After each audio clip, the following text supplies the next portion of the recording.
katika Qur'ani, pokea ufahamu, asema na tahadhari. La yanju min dhaqtati alqabri salihun wala talihun, yazingatie, haokoki na kufinywa na kaburi yoyote. Jiunge na Sheikh Ali Bahero katika bishara zetu kila Jumanne saa 2 usiku kwenye Horizon TV.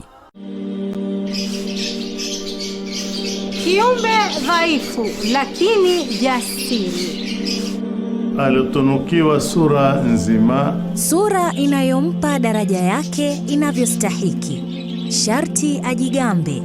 Naam, na pepo ipo chini ya nyayo zake. Mpamba nyumba na nyoyo za wapendwa wake, anayebeba majukumu yake pasina kupinga. Mtazamaji, je, unamfahamu anayezungumziwa?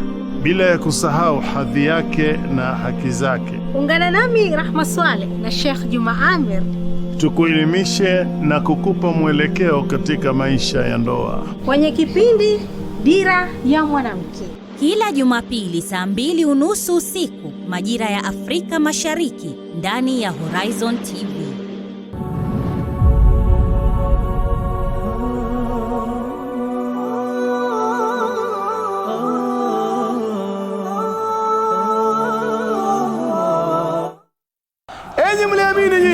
Practice this direction from Allah subhanahu wa ta'ala perfectly.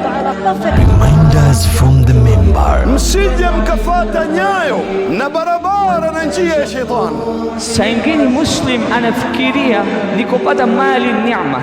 With the best of hatibs. We tasted the pleasure, the sweetness of ibadah, because the Prophet sallallahu alaihi wasallam said there are no times that can be equal to these days except maybe.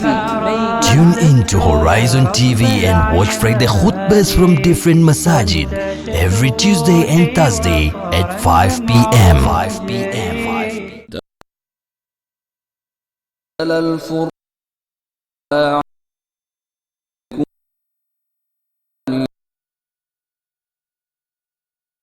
Qur'ani ni kitabu ambacho kwa mpangilio moja kwa moja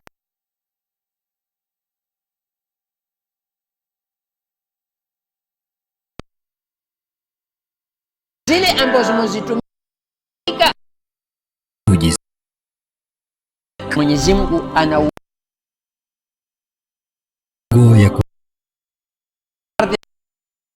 mikononi mwake. Ahmed chambuzi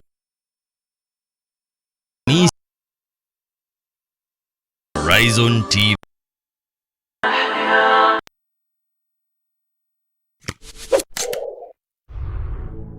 What are the Islamic rules for TV, music and social networks? They should be used responsibly. I will not sit here and say that we should not have TVs in our houses. I will not sit here and say that we should not engage in social media. Some of these things have good and have bad. Some of them are emerging, and every other day technology will bring up new things. There was time the TV was the in thing. I even doubt whether anybody is watching TV per se nowadays. But the thing is, at the end of the day, these things are there with us. They'll keep coming up. What we need to do is to use them very responsibly. If I have my gadget and I'm the whole day there, maybe, or the time I use them, I'm checking, I'm listening to Quran, I'm learning Arabic, I'm learning something beneficial, there's absolutely nothing wrong, as long as also we consider the time, so that we are not there the whole day just sitting on the TV, I'm learning, listening to my weather. That is not very practical. But if I am I'm watching TV, or I have on social media and I'm just doing destructive things, then that is not allowed. So at the end of the day, everything we have has to be used responsibly. The bottom line is we need to use our gadgets responsibly. If we sit down and we are watching TV and we are watching beneficial programs, the kind of programs we have, and the social media is, again, we are using it responsibly, then there's nothing wrong with that. The problem would be wasting time and using them destructively. Allah.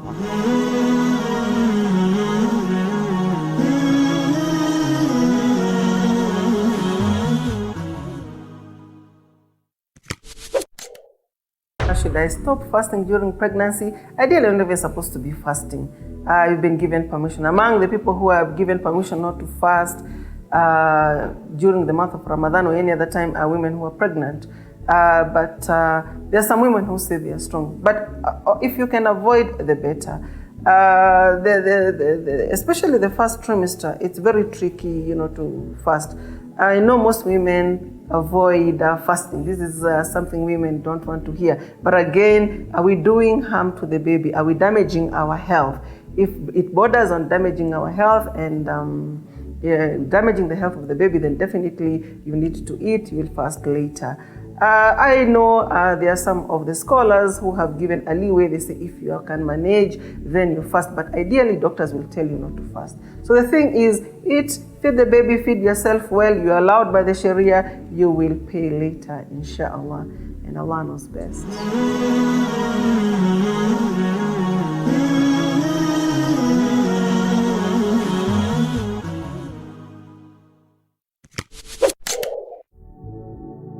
Can I smoke a shisha pen? It's similar to a gila or the hookah. No, you cannot smoke shisha pen. Whether it's shisha pen, shisha whatever name, no matter how beautiful the name sounds, it is still wrong. So we are not allowed to smoke shisha, smoke cigarettes, smoke bang, marijuana. All these things are not allowed. And at the end of the day, they do a lot of damage to the health. So we are damaging our health. We're transgressing against the laws of Allah. It is a no-no. So we are not allowed to, no matter how it is, no matter how sophisticated it tends to be, it is still wrong.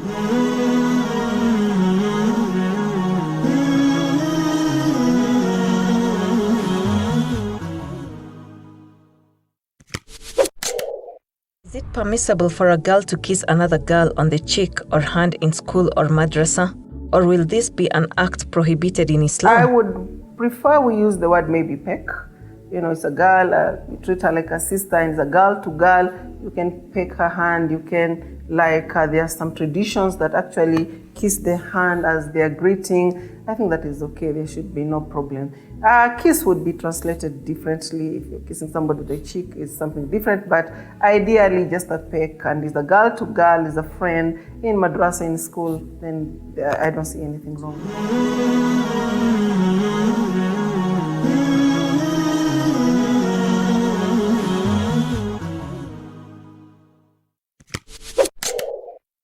Preferred age for circumcision for males, the earlier the better. It should be done before puberty. The Arabs and some cultures do it as early as the child is born, and the doctors can give an okay, and there is no harm. The earlier it is done, the better.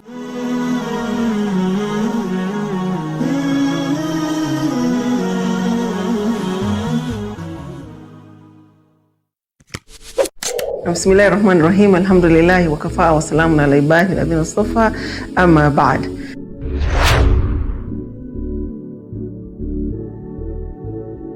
My husband uses me just for intimacy.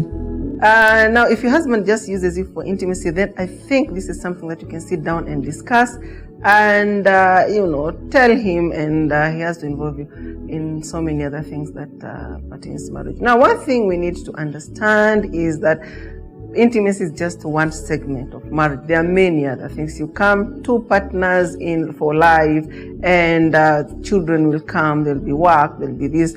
What I recommend, or what I advise you to do, is have open up venues of communication, talk to him, let him involve you in even his businesses or your work or your businesses, and let him understand that you're not a sex tool. So I think it is something that needs to be discussed between the two of you. If it doesn't work, then I would recommend both of you see a marriage Muslim counselor, and Allah knows best.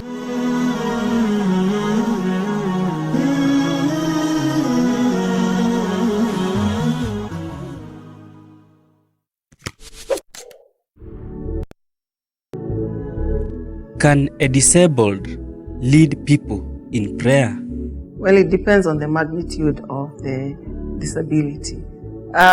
We could be having somebody who's not that disabled and can lead the prayers, but other qualities of the Imam have been fulfilled. You see, what you need to understand is that for somebody to lead prayers, especially a man, even a woman, I think, there has to be certain qualities that must be fulfilled. So has this person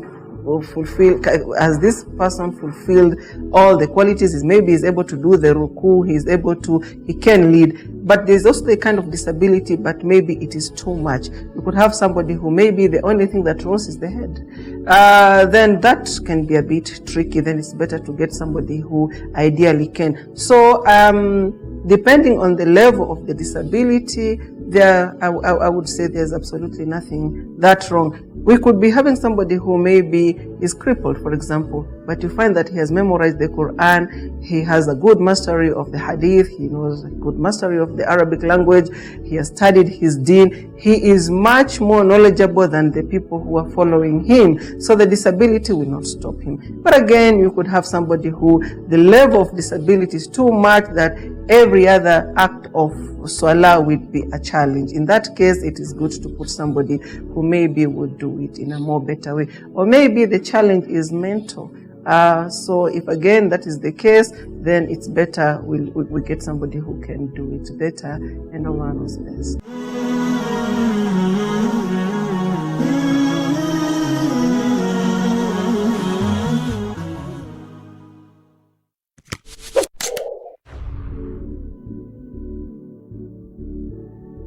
Am I too young to marry at 17? You're not too young to marry at 17 if you will be ready to hold the responsibility. And I remember I answered a similar question in the previous episode, and I said that what is important in a marriage is that somebody should have attained the age of puberty. At 17, you have attained the age of puberty. But again, I remember also I cautioned, at 17, are you ready to hold a marriage plus the responsibilities that come with it? So it is not just to marry and think it's just fun to marry, but if you are able, it is good. 1, 2, if you are marrying because you don't want to get into zina, the more better. So yes, you can marry at the age of 17. There is nothing wrong with that. You've already attained the age of puberty, and Allah knows best.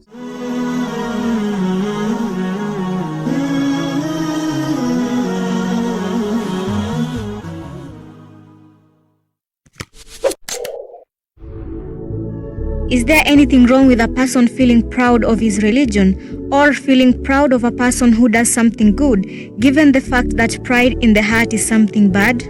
Now, it all depends on what kind of pride are we talking about. There's pride that leads to arrogance. There's pride that would just make you feel good. It could even be, it could come as a way to appreciate or feel good, but it might be looked as proud. Like I would say, I'm proud to be a Muslim. I'm not arrogant. I'm just happy. I'm happy that I'm a Muslim. So if I feel good about my Islam or a good act that I've done, if that good act does not come with show off, if my Islam does not come with show off, if it doesn't come with arrogance, if it does not come with belittling others, there is absolutely nothing wrong. We need to understand what is wrong is when we start looking down upon others and belittling others and, arrogance, but just feeling good. I feel nice, I'm a Muslim. I'm alhamdulillah glad I'm a Muslim woman, for example. There's absolutely nothing wrong with that.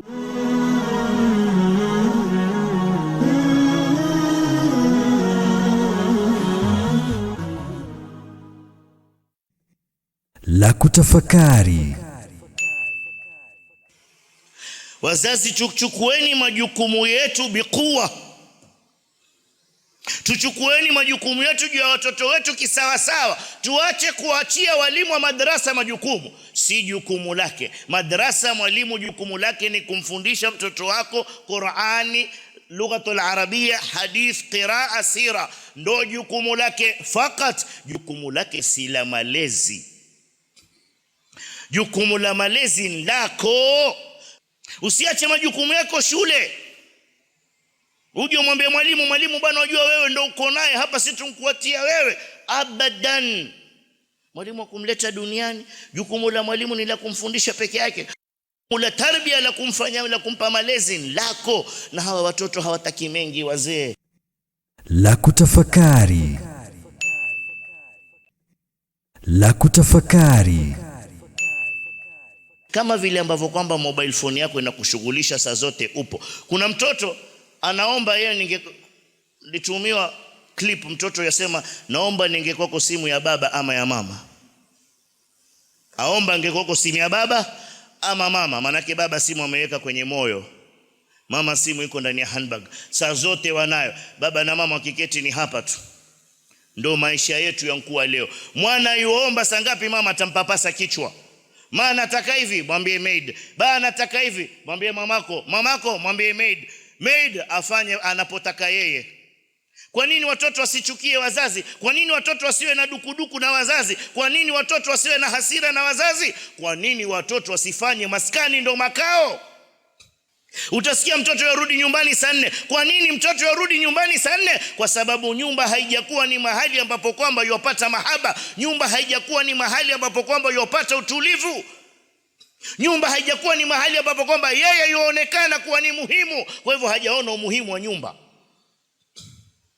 Ndio maana mtoto leo hajali baba akiudhika, hajali mama akiudhika, bora ameridhisha marafiki, kwa sababu marafiki ndio wamemuonesha umuhimu. La kutafakari. La kutafakari.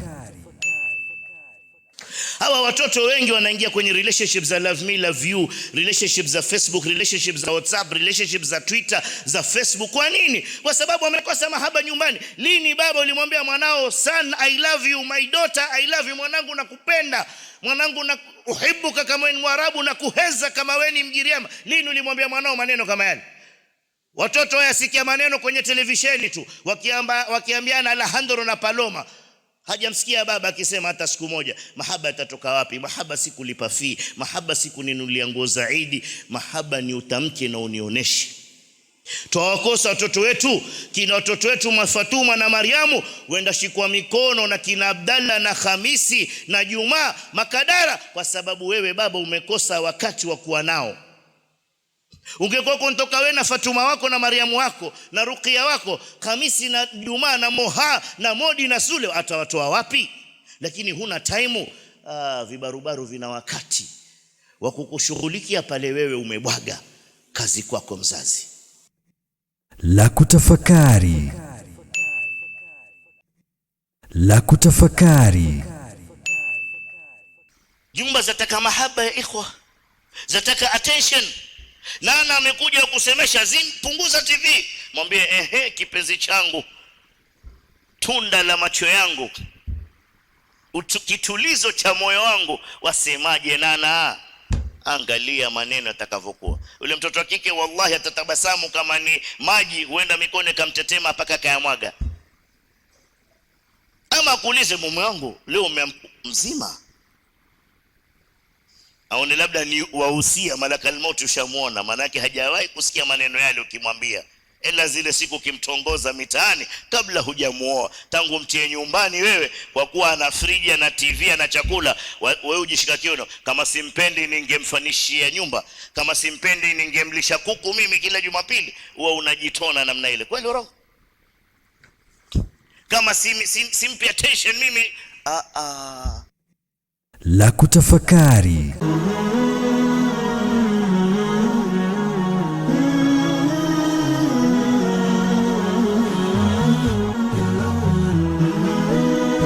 Horizon TV, the beacon for the nation.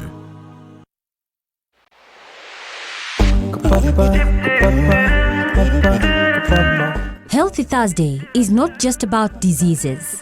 It's about food, lifestyle, milestones in the medical practitioner's field, especially in our Muslim Ummah, and more so, your health.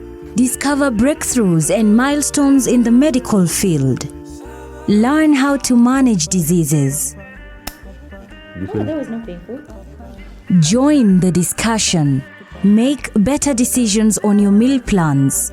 Improve your lifestyle. All the doctors who are there were tired of working in maternity and taking care of women. And they say, you are the new kid on the block. We are leaving this department to you. Healthy Thursday is about you, about your family, your lifestyle. So keep it locked Horizon TV on Healthy Thursday with me, Maria Mwacharo.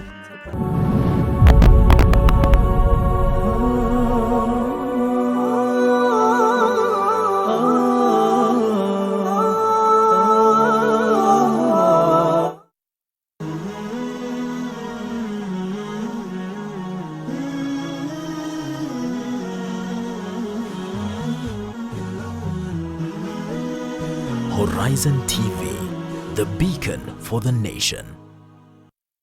Bismillahirrahmanirrahim. Amani juu yako mtazamaji. Wanakwetu wanatambua kama Mariam Mwacharo. Unatizama The Sabah Show.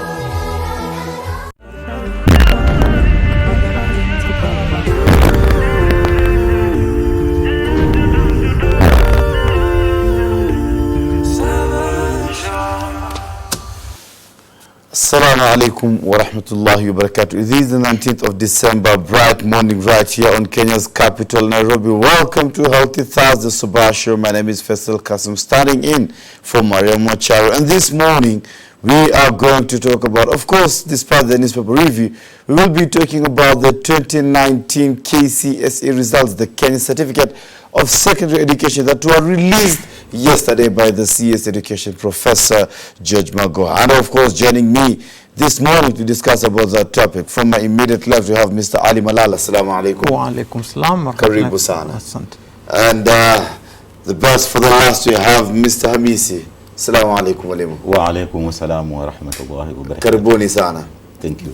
So looking at the standard, the flashy headline, they say public schools shine. That the Kapsabit Boys produces 2019 exams KCSE results. Kapsabit Boys produces the best candidate. Kenya High and Alliance lead the pack. More students qualify for university and cheating cases drop significantly.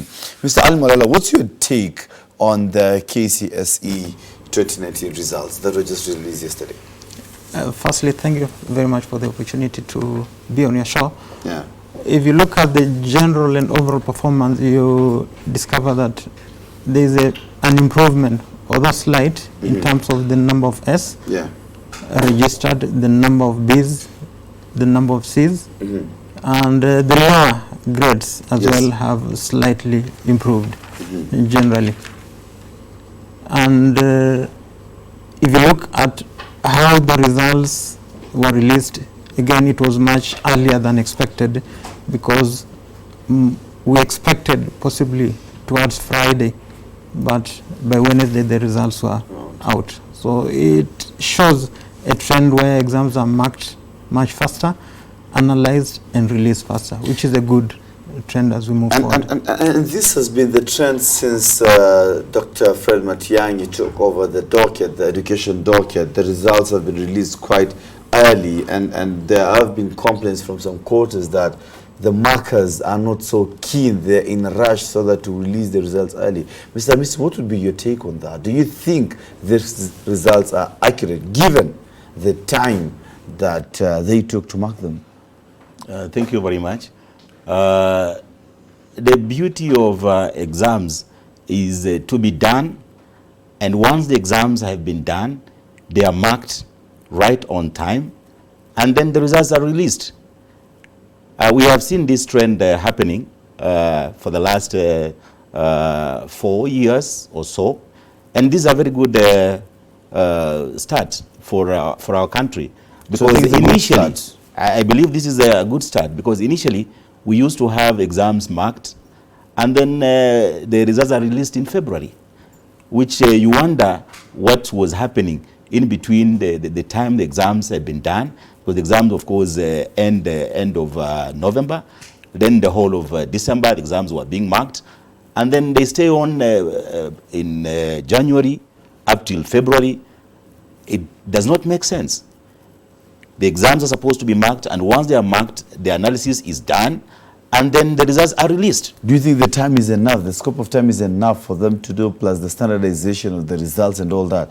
Remember, when the results are being released in February, we used to have a lot of high grades as compared to recently when the exams are being released almost immediately after the exams. But with the current information technology that is at our disposal, it's possible that exams are released in real time, because they're marked with a good system, they analyze instantly. Then we have the correct and factual results. Yes. So, another shocker that, of course, it's on the flashing headline of the Standard is a public schools shine. This is something it's something that we had left for quite some time until recently. What does it tell about our national education system right now, that public schools are actually coming out and claiming their positions right now at the forefront? Yes, that is actually correct, because if you look at the number of As registered in public schools, generally it's much higher than previous years. If we compare with the number of As in private schools, there are quite few in the top 10 private schools. But if we look at the general trend and the percentages of the number of candidates in private schools and public schools, there's a greater percentage of candidates from public schools, and therefore it is expected that more will come from public schools. So what had gone wrong where until public schools started registering some not so attractive performance, Mr. Hamisi, until recently? I think even initially, the public schools also used to register good performance, but as Brother Malala has mentioned, I think the number of public schools, secondary schools, are many, and therefore they are currently they are trying. But again, if you look at the number, the kind of names that are appearing there, they are names that had also been forgotten for quite some time. Now they are coming in place. So this is a good trend also for the public schools to claim their position. But also another challenge for the private schools also, because the private schools also, they have facilities, and they should also be able to do much better. But again, there's also another trend also, the opposite. The primary schools, the private primary schools are doing even much better than the primary public schools. Yes, exactly. So which comes with proper infrastructure. Now, does it mean that the government has invested well in the public sector, in the public schools, as compared to the private school, and that's why we are seeing this good performance from the schools? Maybe I could say yes and no, because if you look at just the recent concluded primary results, you discover that most of the good performers came from private schools. And if you look at the selection, where are they going? They are going to public schools. Majority of them, they are going to public schools. So from the word go, the public schools get the best in terms of entry behavior, and those are the established schools. Having said that, I would also say if you look at the number of private schools and their marks, their scores, I would say they are also performing relatively well than some of the public schools, because we are not just looking at the number of S, but we are also looking at the general performance, just from A grade to E grade. I think most private schools register good grades in terms of the quality grades, and the lower grades are not majorly in private schools. So private schools generally are performing better. Thanks so much, Mr. Malala. And I also wanted to echo what Brother Malala has mentioned. Regarding the entry behavior. When it comes to the selections to the Form 1, the private schools are not given the opportunity. We only rely on our good names. The private schools rely on their good names to get, what we could call quality students. Of course, we don't want to say that some students are bad or something of that kind, because we have to take the children the way they are and teach them within the environment that we are having, to make sure that we put value to them. But as it is, the public schools, they take what we would call the cream of the students from the primary schools. Interesting. Both of you are Muslims on this set, and it's a blessing that I'm having both Muslims on the set. And there is a trend that it has not changed. We're looking at the predominant Muslim area, the Coast County, registering below national average. And that's a story on page 2 of the Standard, and saying By the time of going to press last evening, there was every indication that Sheikh Khalifa bin Zaid and Al-Nahyan Memon Academy, Ladder Academy in Mombasa had posted the best results in 2019 Kenya Certificate of Secondary Education in the country. In Kwale County, Kwale High, a national school, Matuga Girls, also a national school, posted good results with candidates scoring a number of grades. Overall, school performed well below national average as shown by the less than impressive results such public schools. Coastal area, predominantly Muslim county, still registering below average. What's not happening? What is it in the Muslim community? This is not something that's unique only in 2019. For some time now, Muslim counties have been registering not so attractive results compared to other counties. Oh, I would put it that there's religion performance, but what I can say is performance, there are other factors that will affect performance. The environment affects performance, infrastructure affects performance, the kind of human resources available affects performance. And if you look at the coastal areas, most of the areas are not well endowed in terms of resources, the environment. Even with the devolution coming in? It has not been realized. We expect the devolution, with devolution, accessibility to education is high, but the human resources, the teachers, in some areas, teachers are not there, and that affects performance. Do you think there might be some aspect of correlation in terms of culture, religious culture? There is that culture that we have as Muslims. It's natural, irrespective of your ethnicity. By the fact that you're a Muslim, there is that culture. And Mr. Misi, you can agree with me on this because you've experienced it firsthand.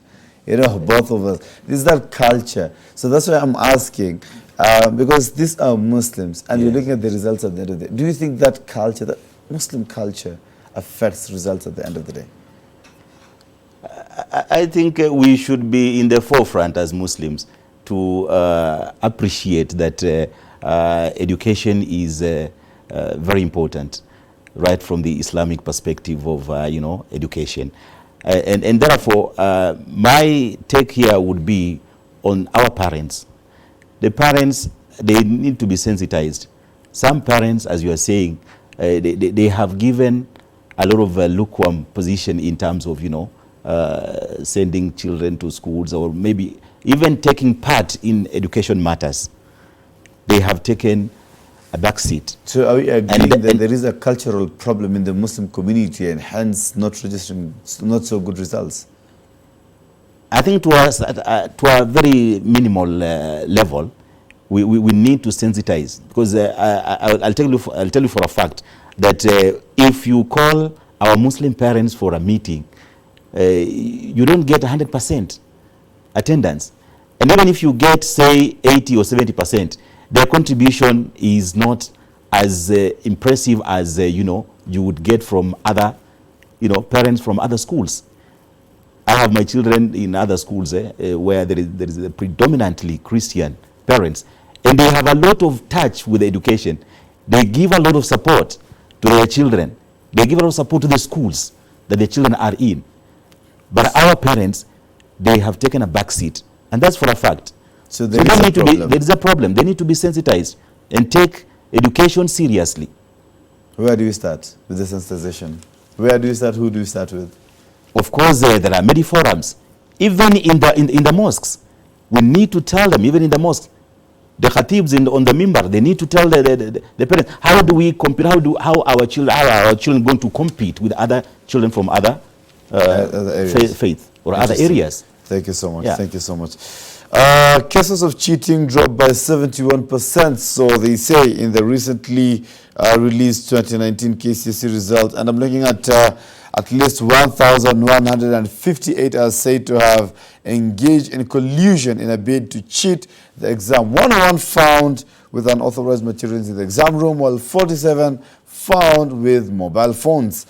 There is a number, 658 candidates whose results are not yet released because they are waiting to do some few checks and balances here, as CS Magoha reported. But all these and many more after this very short break. Please do not go away. Keep it Horizon TV. Bismillahirrahmanirrahim. Amani juu yako mtazamaji. Wanakwetu wanatambua kama Mariam Mwacharo. Unatizama The Sabah Show.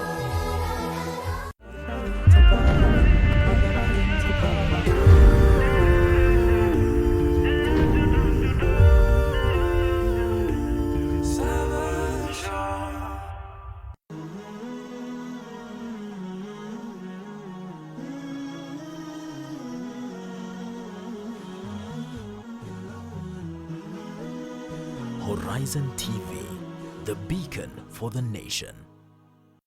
Kuna faida gani twapata tukimjua Mtume sallallahu alayhi wasallam? Nabii mwenye ushawishi mkubwa duniani. Tukizikwa tukitiwa kaburini, tutaulizwa haya maswali matatu: man rabbuk, ma dinuk, man nabiyuk. Sheikh Jamaluddin anakupa simulizi. Huwezi kumpenda mtu usiyemjua na kutambua sunna zake, lakini ukimjua na ukimtambua Mtume Muhammad sallallahu alaihi wasallam, mapenzi yako yatazidi. Ufahamu Rasulullah, familia na maswahaba wake.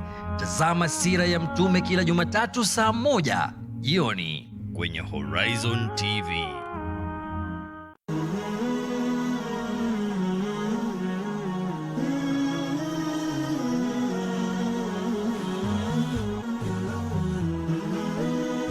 Horizon TV, the beacon for the nation.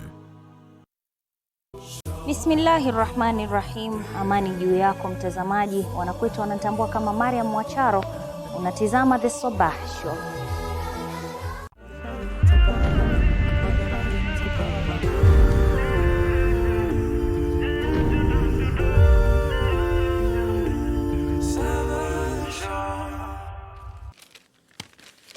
Welcome back. Cases of cheating dropped by 71%.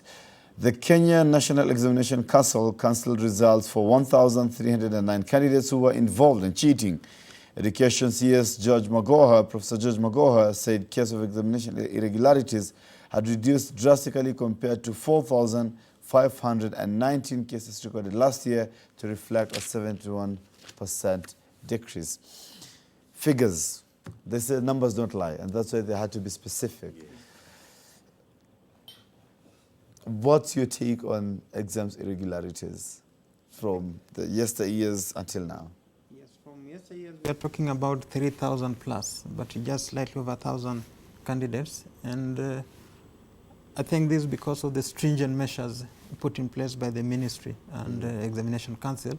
And I think they deserve the credit, because the way exams are now administered is more effective, more accountable, because the center managers nowadays are the ones in charge. And therefore there's more responsibility, more accountability, and therefore this can explain why the cases have drastically reduced. And I believe going forward the numbers will continue going down.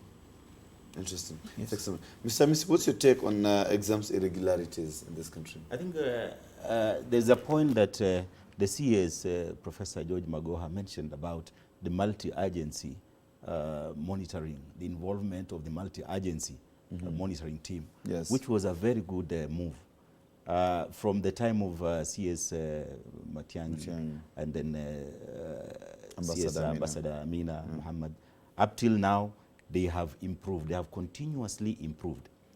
And I remember in the schools, we were receiving people coming from different agencies. For example, Kenya Institute of Curriculum Development, they were involved.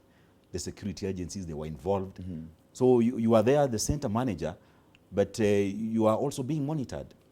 And again, the center managers, actually they did a commendable job. So if there are schools that have been implicated in the examination malpractice, I think there is some kind of lapse. And I would say maybe within the school, because the yesteryears, the center managers were only being there in the schools to just coordinate in the schools.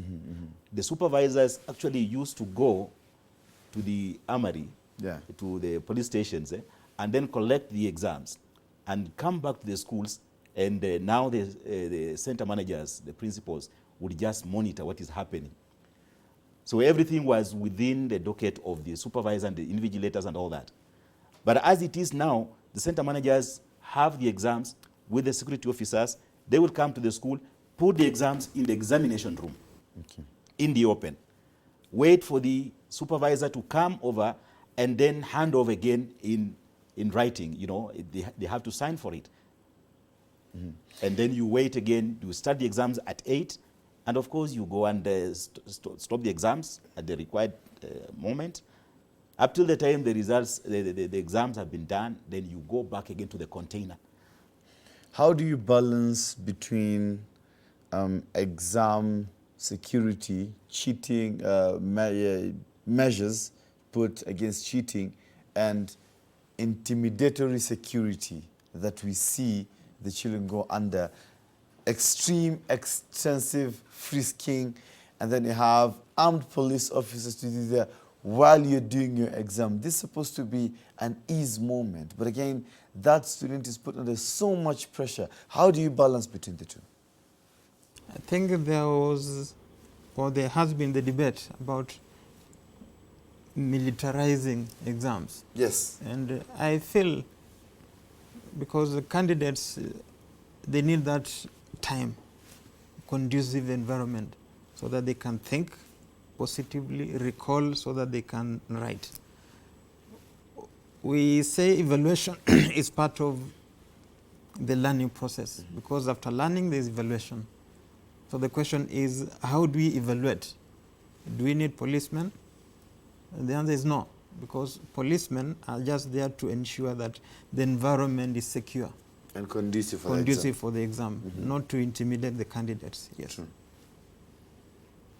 Mr. Hamisi, I think on the same, the candidates are talked to prior to all this, before they even get to the rehearsals. So we need to talk to our candidates. And I have seen this happening. The candidates are taking it quite positively. Yeah, I remember in my center last year, they were a bit shaky. But this year, we talked to the girls, and they were quite confident. And there was no problem at all. They could also even talk to the security officers, greet them, and all this. In fact, when we are having the briefing, the rehearsal day, yes, they are all there with us. Then we introduce to them. We tell them, here is the supervisor, here are the invigilators, here are the security officers, and they are here to see that everything runs smoothly. So why should they worry about that? And if somebody does not have that feeling, should they be there in the first place? I think things had gotten out of hand, Brother Faisal. There is great need that these security measures are put in place, and they should be there. Do they have to be armed? I mean, that's the question, because they as Mr. Malala said, they are militarizing the exams, putting their police officer, armed police officer for that matter. I mean, don't you think it's not doing any favor to that candidate who's already under so much pressure from the parents, from the teachers, from the school, from his or her own self, and now the environment? Now, Brother Faisal, I think you mentioned something about, you know, of course, in the papers they're talking about over 1,000 candidates results cancelled for cheating and all that stuff. Yeah. And if you look at it critically, some of the cheating, as you've just mentioned about the mobile phones and all this. Yes. I think these security people, if they are there and some of these things happen, they take control, they take over. And in one of the centers, we were told that, you know, some people disguise themselves to be askaris, the guards, and yet they were teachers. So these are wrong people. They should be taken by the security officers to where they belong. So I believe it's the right thing to do. Wow. Interesting. In addition to that, I think communication is key. I think candidates should always be aware that these police are not there to harass them. And therefore they're just there to ensure their safety and to ensure that the environment is conducive, that no one will harass them, no one will take the exams, because there are other areas, the hotspots, where there are bandits, who can raid an exam center. But the security for the candidate and the exam administrators is always key. That's why we need the policemen. Need the policemen. Yes. In those areas. In those areas, you need them more. Not in Nairobi. But just to be sure. Not in Nairobi, capital city. We need them more in those areas where there are bandits. What applies to Northeastern or where there are bandits Exactly. or where So it should apply So to all we the need them schools. more in areas where there are bandits, but not in Nairobi, a capital city, a very peaceful country. Yeah, say more can be deployed there. Yes. But maybe fewer in Nairobi. But again, you'll be shocked. In some parts of Nairobi also there were maybe some cheating. Yeah. 47 only for 7 cases found with mobile phone. Of course, that's fair enough compared to the yesteryears, which they recorded quite higher than that. Of course, as we are wrapping up this topic of exam cheating and exam malpractices, I wish to quote Professor Mago. I wish to state that we have now stamped out the overt cases of cheating that were rampant in our education system, ecosystem rather. I once again repeat that the combined effort of the multi-agency government monitoring team has turned in the greater success. What would you suggest as a structural solution moving forward for as far as cheating of examination in this country is concerned? I think with the advancement in technology, we expect more challenges as administrators. Okay. We expect more challenges because just a few years ago, you couldn't hear of a mobile phone in an exam because they were not there. So as we improve in technology, challenges abound, and we must always work to ensure that these cases of cheating are eliminated. I'm happy to report that in our schools, our Muslim schools, there was no cheating recorded so far, as far as I'm concerned. MashaAllah. I think in our St. Amboseli international schools, there was no cheating recorded. In most schools, I've talked to most of the principals. I think there's no cheating recorded, and that is quite commendable. It's a good job for the principals or the center managers for the Muslim schools, and I just urge them to continue being more vigilant to ensure that this does not arise, because it tarnishes the image of the our institution. schools. Yes. Interesting. Well, again, your structural solution to this cheating problem, so that we do away with it once and for all. Structural solution. Preparation. Or proposal. Yeah, preparation. Candidates must be prepared adequately. If a candidate is prepared adequately, then they'll not need the phone, they'll not need any other material in the exam room. So the key thing is the preparations. So let's prepare our candidates adequately in time, revise with them adequately, so that by the time exams come, they have done more exams and they're just revising, so that there is no pressure during exams. Of course, if you don't put the pressure on them, the pressure will never come. Eh? Yes. The structure that exists now, for me, it is working. And the few cases that we are hearing now, it's within the school. So initially, like we used to hear, maybe things would happen within the police centers, and paper would be plucked, and then they would do photocopies and blah blah, all those things. Now it's not happening. So the papers are coming from NEC and they go to the container. So that structure is okay. So they are being handled by the sub-county directors. And then early in the morning by 6, we are there, the center managers. So we pick. So we are now, responsible for anything that will happen within that. We are responsible as center managers. So that's okay. So if it gets to the school, the center manager is responsible plus the supervisor. So that structure is okay. It's okay? Yeah. So if you continue with that, we won't even realize the 1158 again. They will be nabbed quickly, because now they'll be able to trace how did this happen. If it's happening within the examination room, then the people responsible should be held accountable.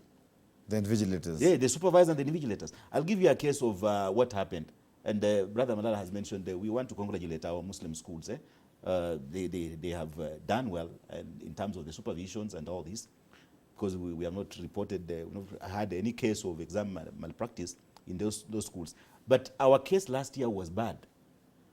That I was the one in charge, as I've been in charge for the last 4 years in the high school, because I was in charge in the primary for about 9 years. But last year, the supervisor and the invigilators, they colluded with the students, and the exam malpractice happened within the class, the examination room. So where does the principal come in? I start the exams very early in the morning. By 8, the exams are already started. I leave them with the supervisors and the invigilators. So what NEC should do, if this has happened to these particular schools, they should zero into who was responsible. Wow. It's very simple. Interesting. Yeah. Hold it there, because we need to pay your bills right now, so please do not go away. Keep it Horizon TV, and we will be back for the third and the last segment of this Healthy Thursday show. My name is Faisal Kasim. Keep it Horizon. Bismillahirrahmanirrahim. Amani juu yako mtazamaji. Wanakwetu wanatambua kama Mariam Mwacharo. Unatizama The Sabah Show.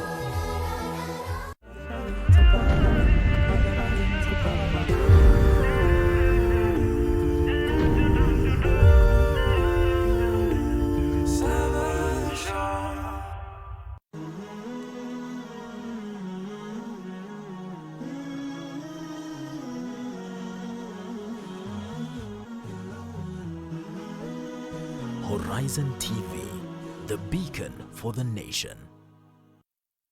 How much makeup should a woman put when she's going out?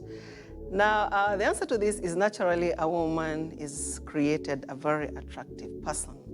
And if she avoids, exposing her beauty, the better. Again, I go back, that's the whole purpose of hijab.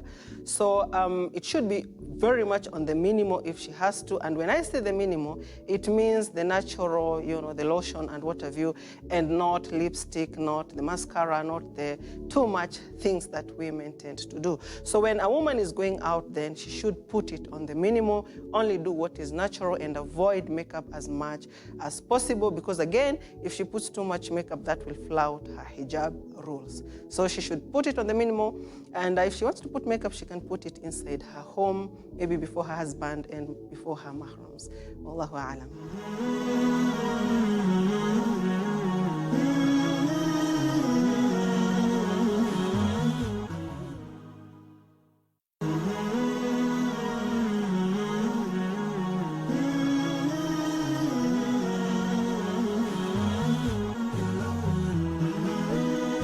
Horizon TV, the beacon for the nation. Bismillahirrahmanirrahim. Amani juu yako mtazamaji. Wanakwetu wanatambua kama Mariam Mwacharo. Unatizama The Sabah Show.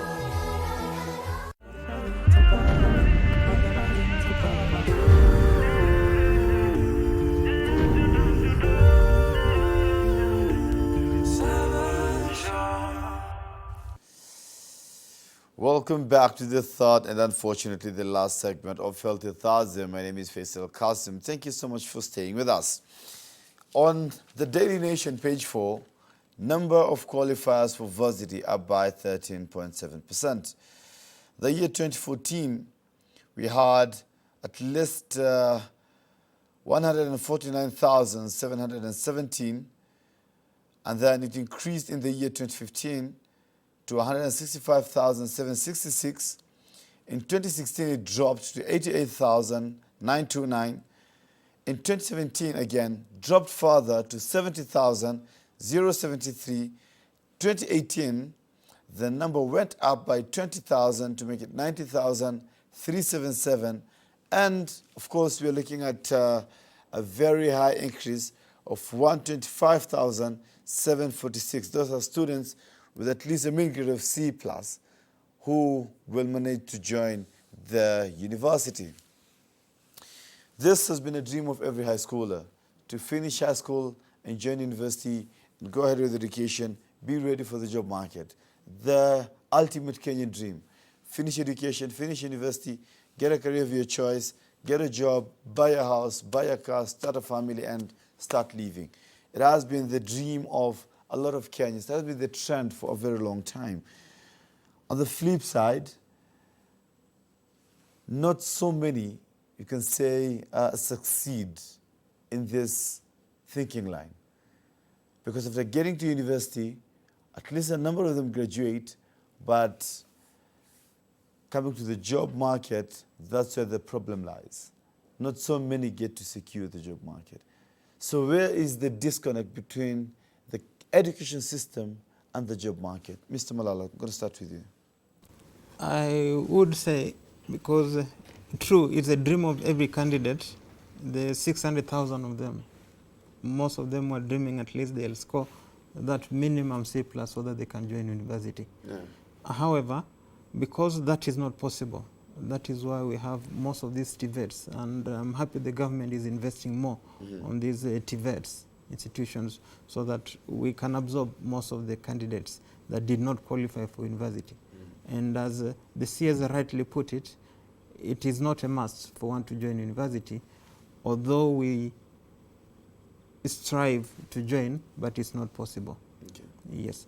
So the right skills imparted in these candidates, whether at the university level or at the tertiary level, that is the TVETs or other colleges, mid-level colleges, I think candidates need to do more or dwell more on the practical skills so that they can go to private sector, because the public sector is not absorbing most of the graduates. So our current education system, leave alone the CBC that's currently being in the phase of being implemented. So the current 844, it's not equipping learners with proper skills ready for the job market. That's what you're trying to say?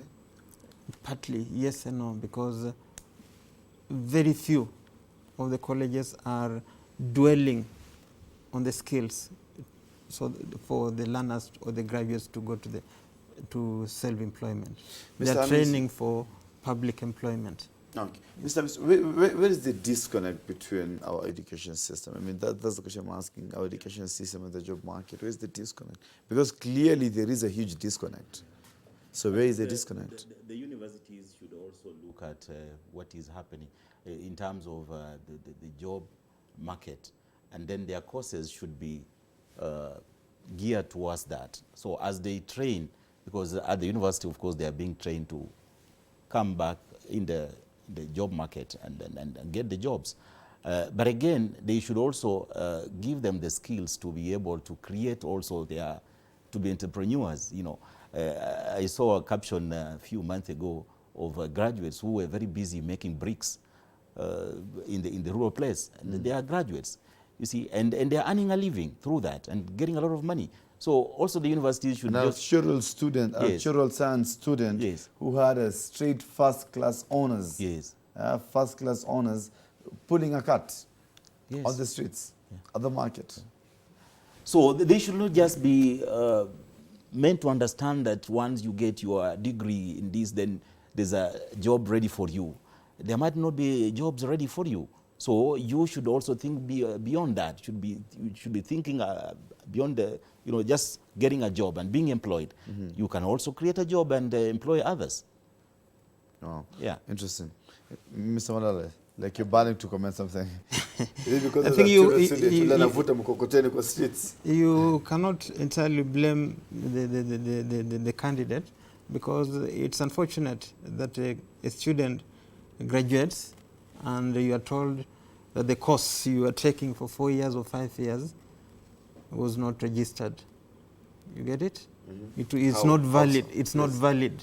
Like there are some engineering students, after you register, or rather you graduate, you are told the university had not complied with certain regulations, and therefore your degree is not valid. I think we cannot blame entirely on the graduate, but we can blame the authorities who are these people letting universities take courses that are not valid.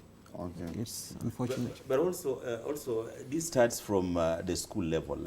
We need also as schools in terms of strong career guidance and counseling, so that when they start choosing their subjects, of course, say in Form 2, third term or Form 3, they know what they want to do.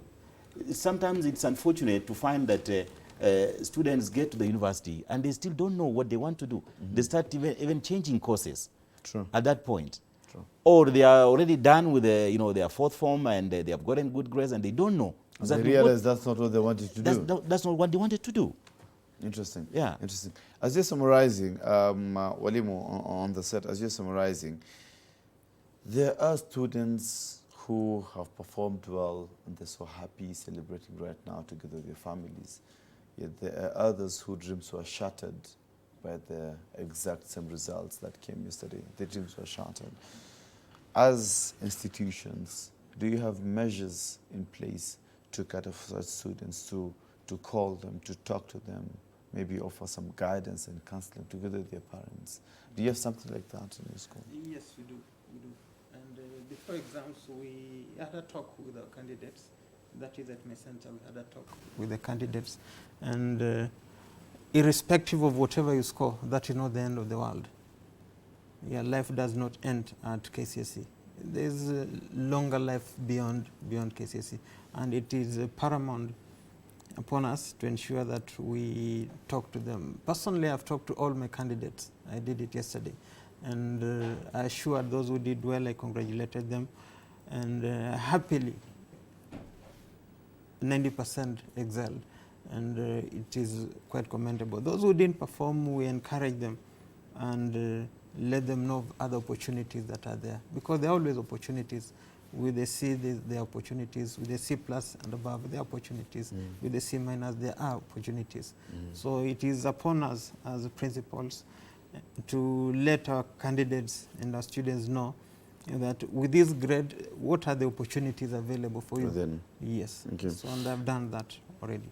Interesting. Mr. Amisi, do you over and above following up with your students and offering guidance and counseling, even with those who have performed well and have stepped out of the school, do you maintain the contact and have some sort of an alumni association with the students so as just to keep them on check and ensure that they are going in the right direction? Because, of course, as a teacher will always be a teacher and will always be a mentor at the end of the day. So do you have some sort of that program in your school? We do have in our school.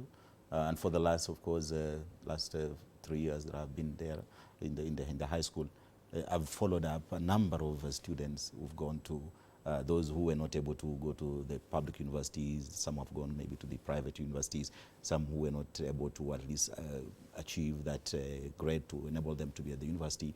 They have gone to tertiary levels and all this. Many of them are in IAT, doing courses to do with business courses and IT courses. So we make a follow-up, and like Brother Malala has mentioned, I think this starts earlier. You start preparing them.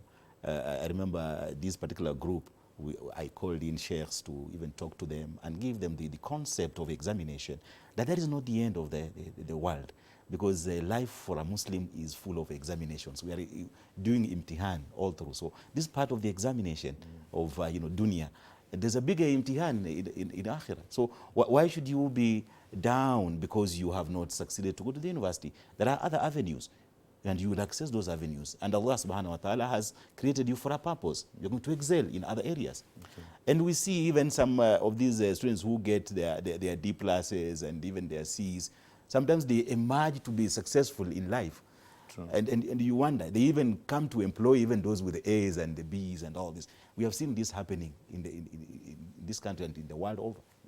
Interesting. Yeah. Interesting. Gentlemen, as we're tunafunga virago sasa, your parting shots on the topic.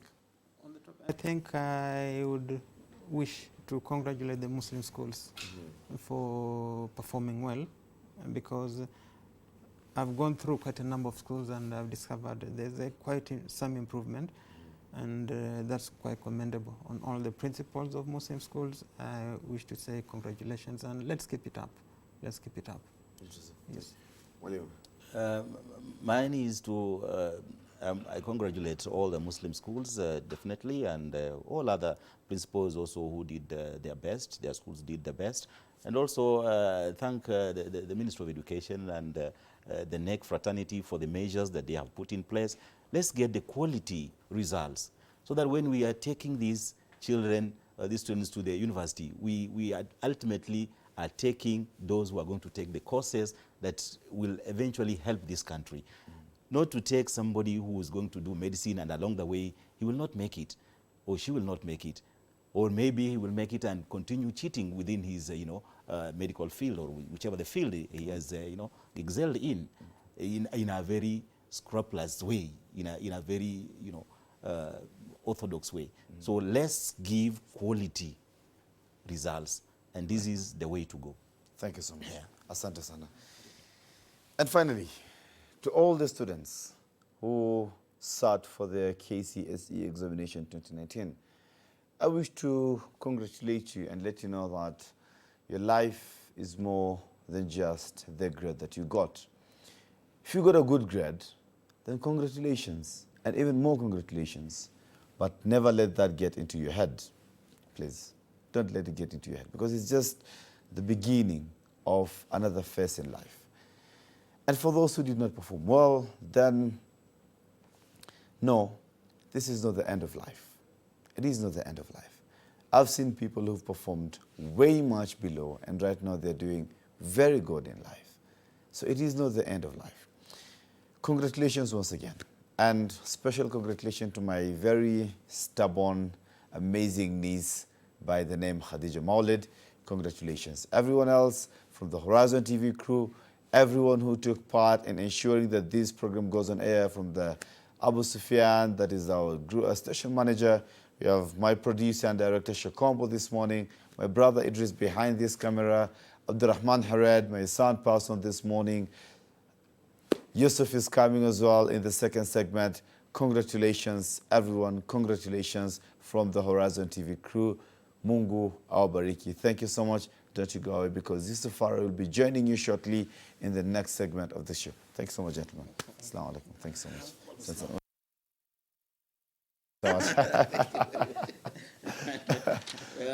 Bismillahirrahmanirrahim. Amani juu yako mtazamaji. Wanakwetu wanatambua kama Mariam Mwacharo. Unatizama The Sabah Show.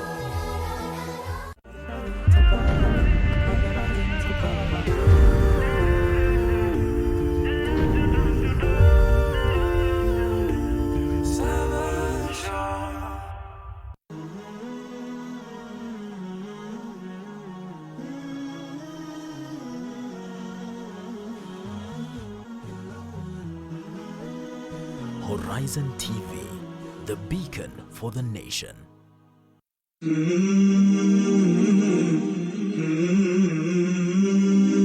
From the most interesting things is the alertness of the dying person at the time of his death. For he becomes perceptive to a degree which cannot be described, and worried to an extent that has no limits.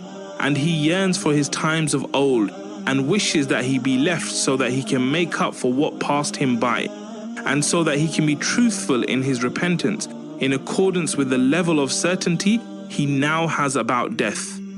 And he, out of grief, almost kills his own soul before its actual death. And if a single atom's weight of these things were found at the time of health and well-being, everything that is intended by doing pious deeds would be achieved. So the intelligent one is he who pictures that hour and acts according to what it requires. And if he is not able to do that, then he visualizes it as much as he is able to, for it will prevent desire's hand and will arouse determination in him.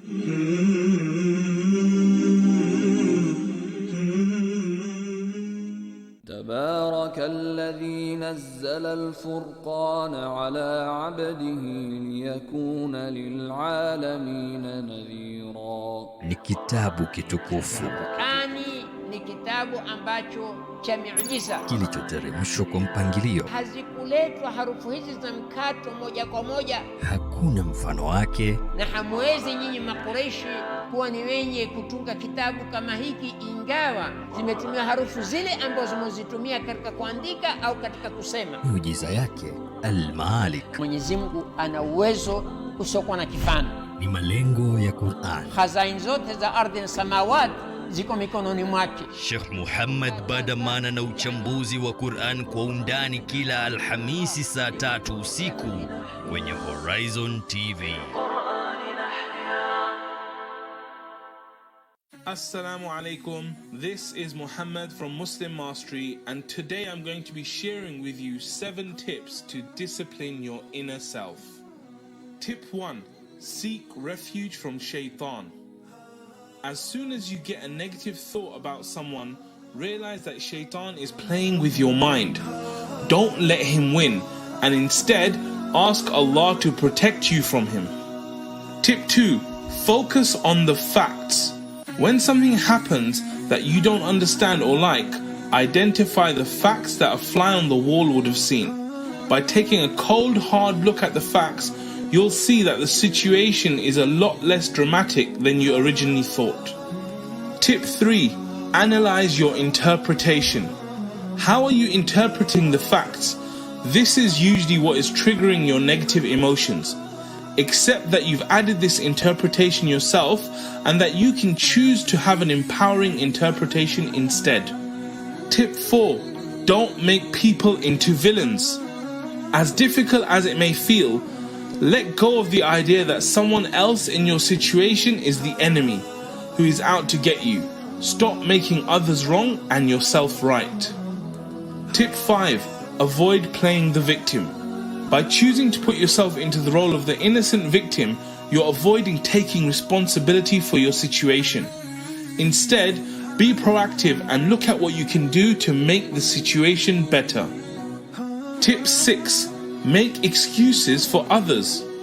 The Sunnah encourages us to think good of others and make excuses for them whenever possible.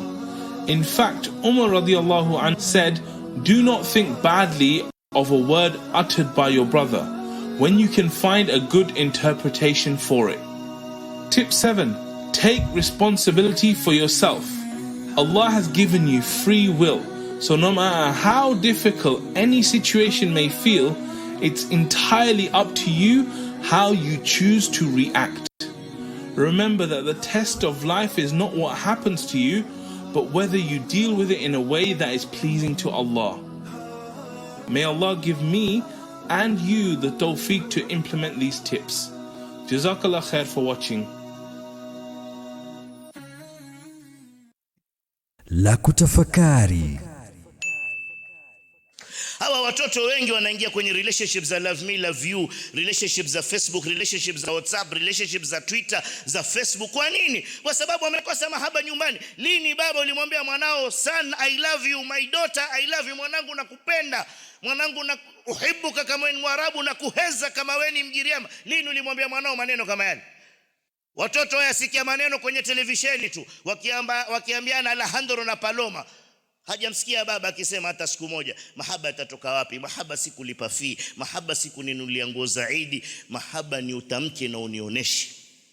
Tuwakosa watoto wetu, kina watoto wetu Fatuma na Mariamu wenda shikwa mikono na kina Abdalla na Hamisi na Juma Makadara kwa sababu wewe baba umekosa wakati wa kuwa nao. Ungekuwa kuntoka wewe na Fatuma wako na Mariamu wako na Ruqia wako, Hamisi na Juma na Moha na Modi na Sule, atawatoa wapi? Lakini huna time. Vibarubaru vina wakati wa kukushughulikia pale wewe umebwaga. Kazi kwako mzazi. La kutafakari. Verse of the day.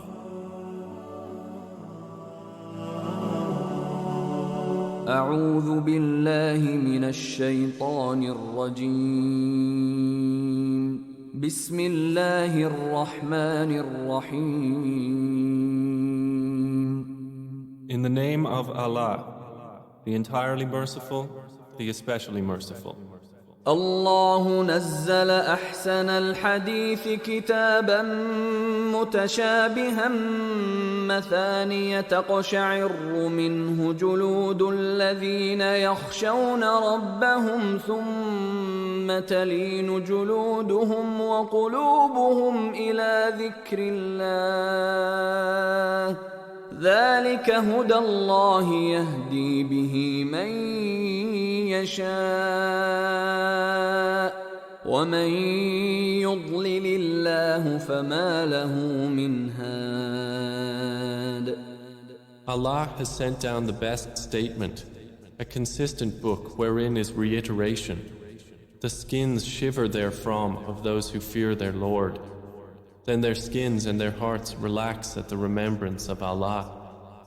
That is the guidance of Allah, by which He guides whom He wills. And one whom Allah leaves astray, for him there is no guide. Verse of the day.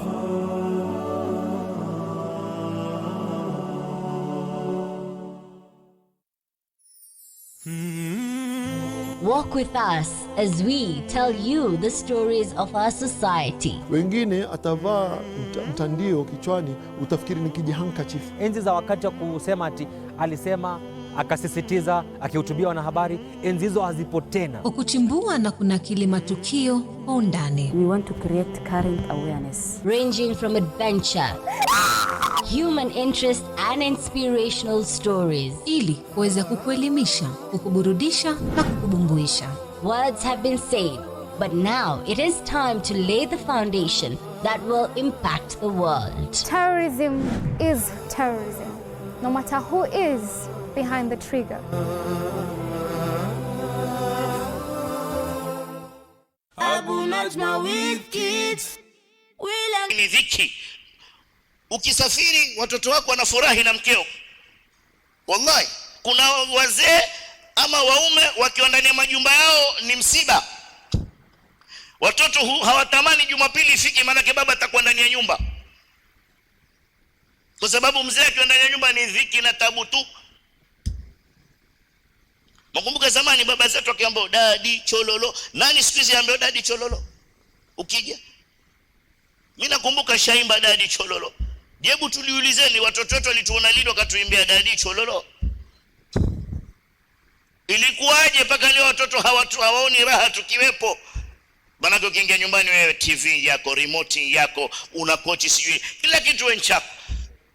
Hao wengine wote nikamba wapangaji ndani ile nyumba yako. Kwa kuwa ati walipa kodi na walisha watu. Kweli, nyama zote pia zako, subhanallah. Watoto hula mifupa. Ngojeni baba yenu ale kwanza. Yake kula na wanao. Tie huyu, lishe yule. Watoto watajuaje kula vizuri? Kama we huli nao, ajue afa kula wali asiguse hapa. Ndio maana watoto wetu wana desturi. Kwa sababu mababa hawapo. La kutafakari. La kutafakari. Mtoto kama humpi attention hakusikizi. Mtoto msikize atakusikiza. Mtoto ukimpuza na wallahi yakupuza. Ndio maana watoto wetu akiambo na mwalimu skuli asikiza kushinda sisi. Dadi mwalimu ansema, wewe unavyosema yote batili kwake. Na Rasul sallallahu alaihi wasallam mtume yuko kwenye mkutano ananyanyuka mtoto wake hakika alivyoingia. Lini wewe ulinyanyuka ukampokea mtoto wako amekuja kutembea? Tena yule ambaye kwamba hakuolewa na mume mwenye mapeni na hana senti na akija huwa atakayompe fare. Yule akiingia tu suru shazikunja. Lakini yule mwenye mapeni mumea anazo akiingia wewe unatabasamu paka kiti wamuinukia baba. Poleni, ni ukweli lazima tuambiane. Hotuba mgusa kila mtu paka mimi mwenyewe. Mara ngapi watoto wasipotaka kusema na sisi? Ndio maana watoto wengine wanadhulumiwa, watoto wanapigwa, watoto wanafanywa maafa kwa sababu hawana nafasi ya kusema na sisi. Washatuogopa, anakwenda kuchukua advice kwa watu maskani, kwa watu nje, majirani, wanajua kutushinda watoto wetu, walimu wanajua zaidi kutushinda watoto wetu. La kutafakari. I'm married, but I'm in love with another man who is my church friend. He's also married. If you're married and you're with another man, definitely you're doing zina. What business do you have to be with another man? And these are some of the social vices that social media is bringing today. So you get involved in chats and then start chatting with non-mahrams, and one thing leads to another, and therefore now what happens is now people start committing adultery, doing zina, on social media. That is very wrong, and it is zina, and you need to stop it and stop it immediately. It's actually bad manners. And as I had pointed out, is we need to use social media responsibly. Now, this is not a responsible way of using social media, where we are involving ourselves with the non-mahrams and chatting with people's husbands and with people's wives. That again is very, very bad. So it is at this point that social media now becomes haram.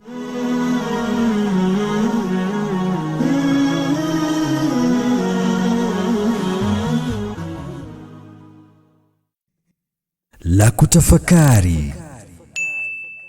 Lilini ulipikiwa wewe ukasifu chakula ukamshukuru Mungu kisha na mkeo? Ama wao ndio zile chapati zilijifanya zenyewe, na ule mchuzi pia ukajifanya wenyewe. Jamaa kwamba nishukuru nini na mimi ndo ninaleta chakula, ala. Lakini ukaenda kula Al-Mansura, wao wamshukuru waiter, ukamshukuru na meneja, ukawashukuru na wapishi kule jikoni, ukaenda ukiosha mkono, ukamshukuru kila mtu. Paka ule hukula nyama choma, lakini ule jamaa kuchoma nyama choma pia umempa shukran jamaa, taonana na kitu speak chako watoka wachokora meno. Kweli rongo? Kwa nini mkewe nyima? Hebu jaribu siku moja, baba mtu, wewe ambaye ni mume wa mtu, wewe ukiwa waona zile wewe yako ndo kazi ya mkeo nyumbani, si kazi. Hebu jaribu siku moja ushinde pale nyumbani, wewe kutoka asubuhi utengeze chai, mwambie mke wangu leo lala, uamshie watoto waende skuli na uwatengeze waende ama madrasa, kisha ufute nyumba, kisha uende sokoni kwa kuchukua matamata nani za kupika lunch, uandae ghada lunch, watu wale, usimamie kuoshwe vyombo, tukuone wewe na shughuli zote zingine ambazo zitatokea baina ya hapo na paka saa 10. Tukuoneo saa 11 utakuwa hali gani wewe baba mtu? Wewe baba mtu, mume wa mtu, tukuone utakuwa hali gani? Na hii ni shughuli mwanamke anafanya paka Jumapili, hana off.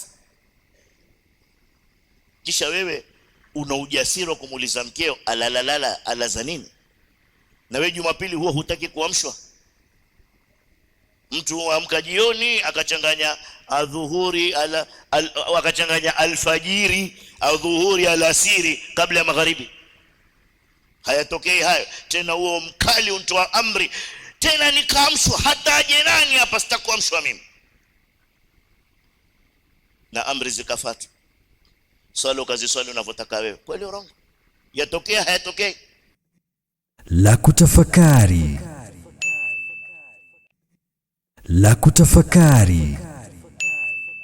Yasikitisha. Kwa hivyo lazima tuambiane tuweze kurekebisha, hususan muhula huu wa holiday, miezi miwili. Wazazi wote walivyosikia Matiang'i ngeuza holiday Novemba Disemba kamili, kila mtu alilalamika, tuwafanyeje hawa? Allah, yule mwalimu ana watoto 40, mbona hajasema miezi mitatu anao masaa 8? Mbona yeye hajalalamika? Wewe wako watoka mgongoni mwako washindwa kukaa naye miezi miwili. Kukija kukifungwa na madrasa, si ndio tutashikwa na wazimu na tupande na pressure? Kisa ni watoto. Kwani tumewalea vipi? Kwa sababu kulikoko hakuna affection, mapenzi tangu mwanzo, na kulikoko hakuna attention. Watoto za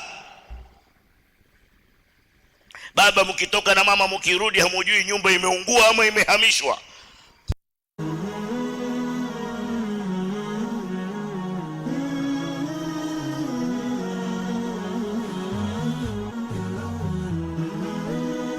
Horizon TV, the beacon for the nation. Bismillahirrahmanirrahim. Amani juu yako mtazamaji. Wanakwetu wanatambua kama Mariam Mwacharo. Unatizama The Sabah Show.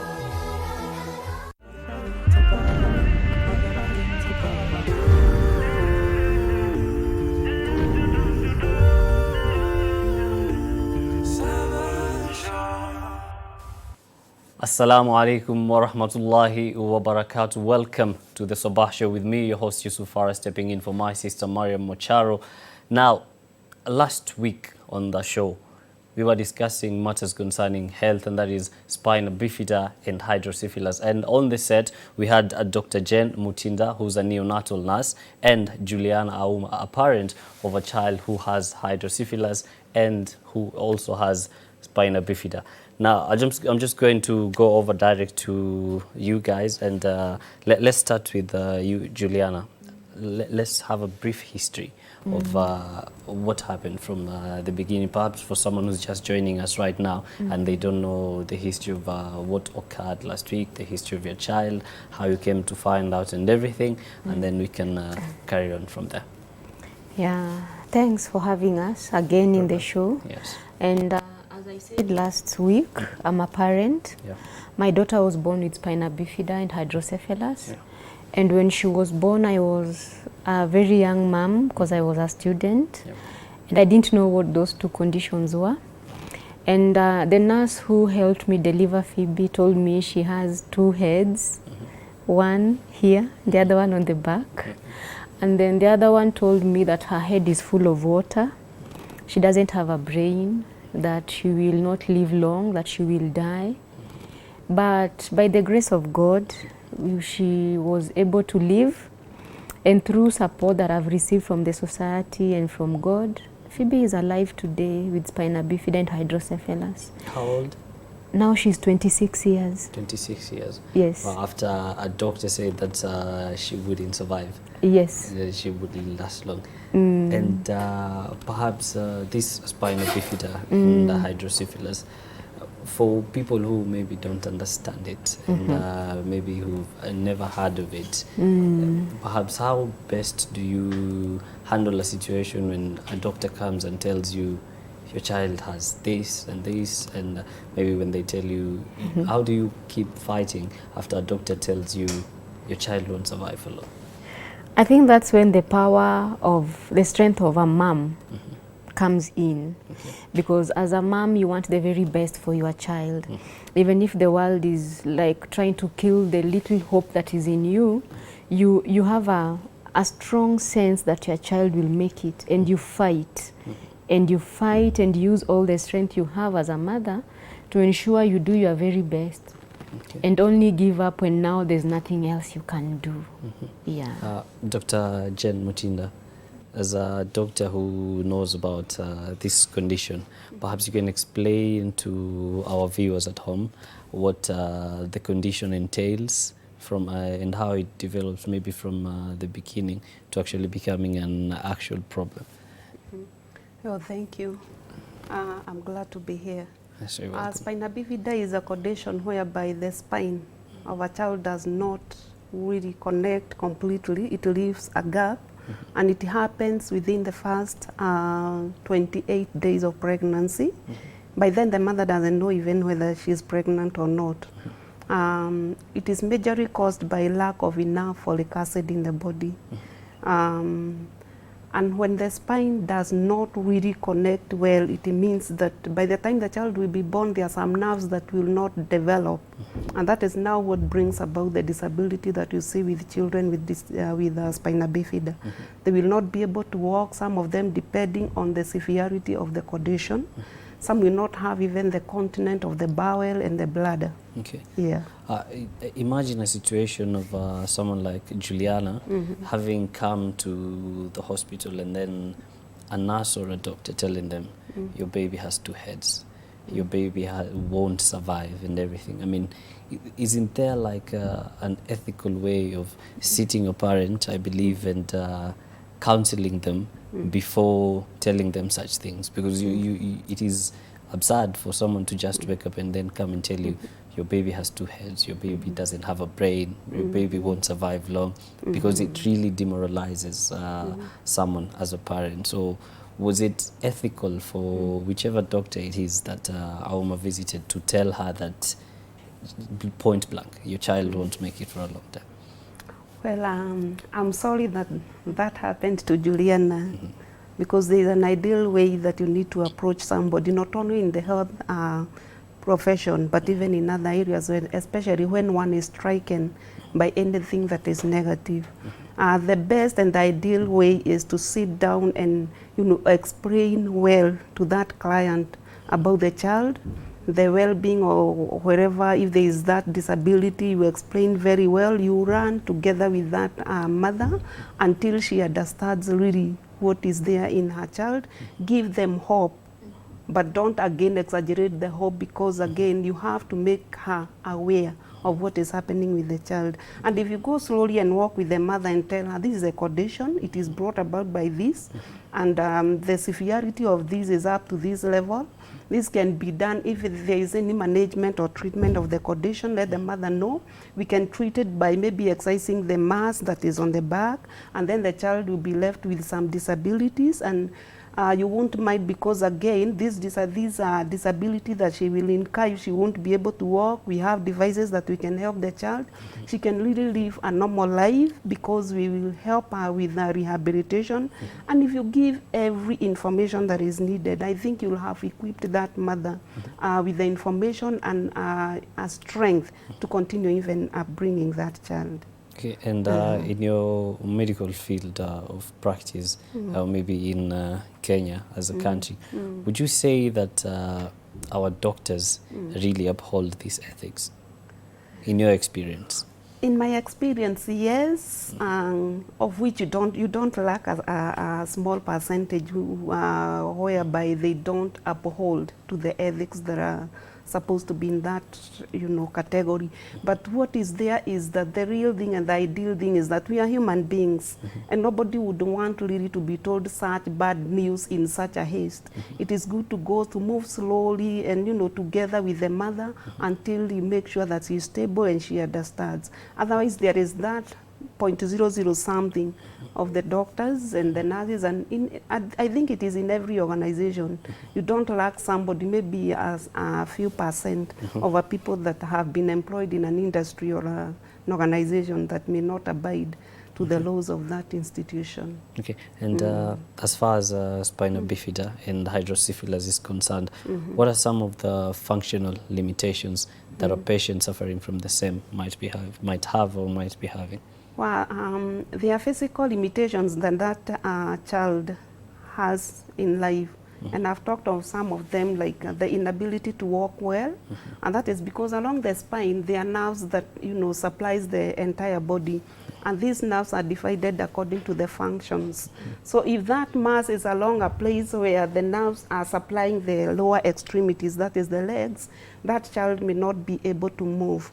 And what will be done is that she'll just be given a wheelchair or some devices like the crutches, the walkers, so that she can be able at least to move up and about. The other limitation is about the bladder and the bowel. They normally don't have control over their bladder. They just leak urine throughout, depending on the nerve that was damaged, if it supplies the bladder. Another limitation is that they cannot be able to open their bowel on their own. And so they will keep leaking their stool, and at times they may have this very hard stool because of overstaying in the body, because of that innervation of the bowel. The other limitation that they can incur is the development of their spine is not normal. At times, most of them you'll find that they have a curve on the back, which is called kyphosis. And others, we may have a very severe deformity of the spine that is called scoliosis. Scoliosis is where the curve is like an S.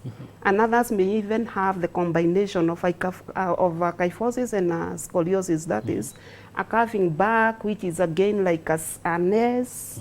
Yeah, I'm trying to use a language that you may understand. Yes, so they have the double, the kyphoscoliosis, and it is a severe form, and they cannot be able to move. Even if you look at them, the way they move, they have a gait that is not really normal, and they may not be able to do some of these activities. Okay. Yeah. And maybe, Juliana, as a parent, the minute you are told that your child is suffering from spina bifida and hydrocephalus, did you really understand this condition there and then, or did it take you a while? No, it took me so much time, actually years, because even pronouncing spina bifida was very hard. It was a mouthful. And so there was spina bifida and then there's hydrocephalus, all in one body, in this one tiny little beautiful child that God has given me. And so it took me a long time. When I say a long, it is as long as 5 years when I met the doctors at Kijabe. That is when I began understanding spina bifida and hydrocephalus in basic terms. No, the terms that are not so big, those big medical terms. And so when I went to Kijabe and I met Dr. Bransford, and that is when I asked him, what exactly is spina bifida? And then he tried to explain it to me in a layman's language. So imagine taking care of a child for 5 years and not knowing what they are going through or what they have. Yet, you are supposed to love this child, you are supposed to take very good care of the child, and it is very unfortunate that the society is watching you. So if you don't do anything right, they are there to start blaming you. Yeah. And yet you don't understand whatever it is that... Yeah, you don't know. Perhaps how was the process from coming to really understanding the condition that your child was suffering from, and until to actually now being able to now do the right things as far as the medication is concerned? So for me, I didn't know what causes spina bifida, like our sister Jane has alluded. I was blamed because I was a high school student. When I was getting pregnant, I was blamed for trying to procure an abortion. And so I was told, if you were killing the child, you could have gotten rid of the child completely and not to ruin the child and have a child who has a very big head, something on the back, funny looking legs, you know. And so for me, I'm just wondering, really? So I was living with this shame of knowing it was my fault. It is something that I did that was not right. That's why Phoebe has the two big problems. And so when I was taking care of her, I was also in denial. Why am I taking care of this child and I don't really know what her problem is? Yeah, and I don't really know even how to help her. So I'm just there doing what mothers do. You breastfeed, you clean the baby, you take them to the clinic. But deep down my heart, I want to understand, what does the future hold for her? And there's nobody to give me the right answers until I went to Kijabe and I met this doctor, Dr. Bransford. Okay. Societal myths right there that the society were blaming this mother who did not understand whatever the child was suffering from, and it really took a toll on her. Well, for you at home, you can join in the conversation through our Facebook, Instagram and Twitter handles, that is Horizontv Kenya, or our SMS line, that is 21951. This is Healthy Thursday. Don't go too far. Bismillahirrahmanirrahim. Amani juu yako mtazamaji. Wanakuita wanatambua kama Mariam Mwacharo. Unatizama The Sabah Show.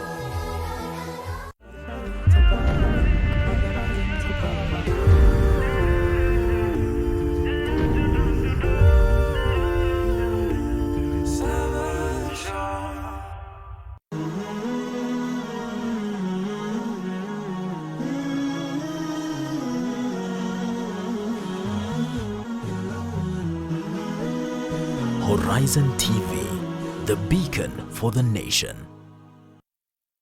Wanashitati nashwa, watakaowafisha nyinyi ni malaika wa mauti. Ishara zetu zinazotuongoza, ndipo hata Mwenyezi Mungu Subhanahu wa Ta'ala katika Qur'ani, pokea ufahamu, asema na tahadhari, la yanju min dhaqtati alqabri salihun wala talihun, yazingatie, haokoki na kufinywa na kaburi yoyote. Jiunge na Sheikh Ali Bahero katika bishara zetu kila Jumanne saa 2 usiku kwenye Horizon TV.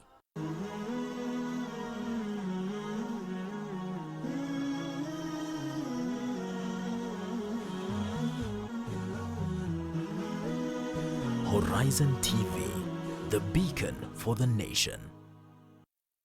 Bismillahirrahmanirrahim. Amani juu yako mtazamaji. Wanakuita wanatambua kama Mariam Mwacharo.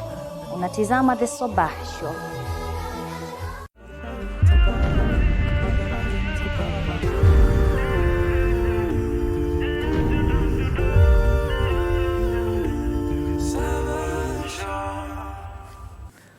Welcome back to Healthy Thursday with me, your host Yusuf Farah, stepping in for my sister Mariam Mwacharo. We are discussing matters concerning your health, and particularly spina bifida and hydrocephalus. So for you at home, remember you can join in the conversation through our social media platforms, that is Facebook, Instagram and Twitter at Horizontv Kenya, or our SMS line, that is 21951. Now, Dr. Jen, last week we discussed a lot about spina bifida, and we really didn't get to understand hydrocephalus. So perhaps for the people at home and us as well, you can explain hydrocephalus. We can start with the medical terms and then layman terms as well. Yes. Thank you very much. Hydrocephalus is the accumulation of cerebrospinal fluid in the brain. Now, in another language, they call it kichwa kubwa. This accumulation of the fluid enlarges the brain, and it enlarges also the head, especially for a child who has not had a fusion of the skull bone. So there is a space to enlarge that brain. So generally, that is what hydrocephalus is. Okay. And for a child to have both of these conditions at the same time, how easy or how hard is it? Can it be for the treatment process? Well, a child can have both conditions, spina bifida and hydrocephalus. And when he has both, it means that it is very difficult for the child, and at the same time, the surgeries the child would undergo. Because after crossing the back, then again the doctor will also come and put a shunt in the brain so that he can drain the fluid that is accumulated. And how can someone raise this child who has both hydrocephalus and spina bifida as a normal kid? For example, in the case of Juliana. Well, it is not easy to bring this child. The only thing that will make a mother find it a little bit easy is when there is an approach of a multidisciplinary approach. And we use that multidisciplinary approach whereby the child does not belong to Juliana alone. This child belongs to everybody. And when Juliana comes, we give advice on how to upbring this child. Like we will teach her how to deal with the urine and the bowel. We also have to show her some exercises, some therapy that she'll do to the feet so that the child does not have contractures. And they keep coming. We have contacts with them whereby we walk with them hand in hand. And wherever there is a difficulty in dealing with any issue, we are there as health professionals to enlighten them, to educate them, and to assist them wherever there is a problem. So in Birth and the Kids, we have this program of Birth and the Kids in Kijabe. We have a multidisciplinary team that do the follow-up for these children in the societies. And the team comprises of nurses, we have occupational therapists, and we have a social worker and a parent mentor, a parent who have a child with spina bifida and hydrocephalus. And when we go to the, to the society, to the communities to do the follow-up for these children, we make sure that that child goes to every discipline and they are explained for how they are supposed to bring the children. If there's any issue that is upcoming, we are able to address it at that time. The parent mentor is able to start with that parent because again, she's striking the same way with the client. So they are able to share. And out of it, we have seen clients or mothers who have their ego and they have their self-esteem raised as they are raising the children. And for example, you can see Juliana, whom we started many years ago. We have worked with her and she has that ego. She has, she can mentor many parents because we have worked together. And whenever she has a problem with Phoebe, she is able to make a contact and call us, and we are able to deal with the issue, especially when it is medical. Okay. Yeah. And Juliana, the process of dealing with the societal myths, people telling you that if you wanted to get rid of the baby, you could have just gotten rid of it once and for all. People blaming you because you were still a student. How did you deal with this and being able to come out strong and stand up with your kid even throughout the whole ordeal? Well, I think I was wearing two faces. One face that was very bold in the society, and the other one that could just cry at night and ask God why. And especially before I had learned the two conditions, what causes the two conditions, and what help is available for my daughter.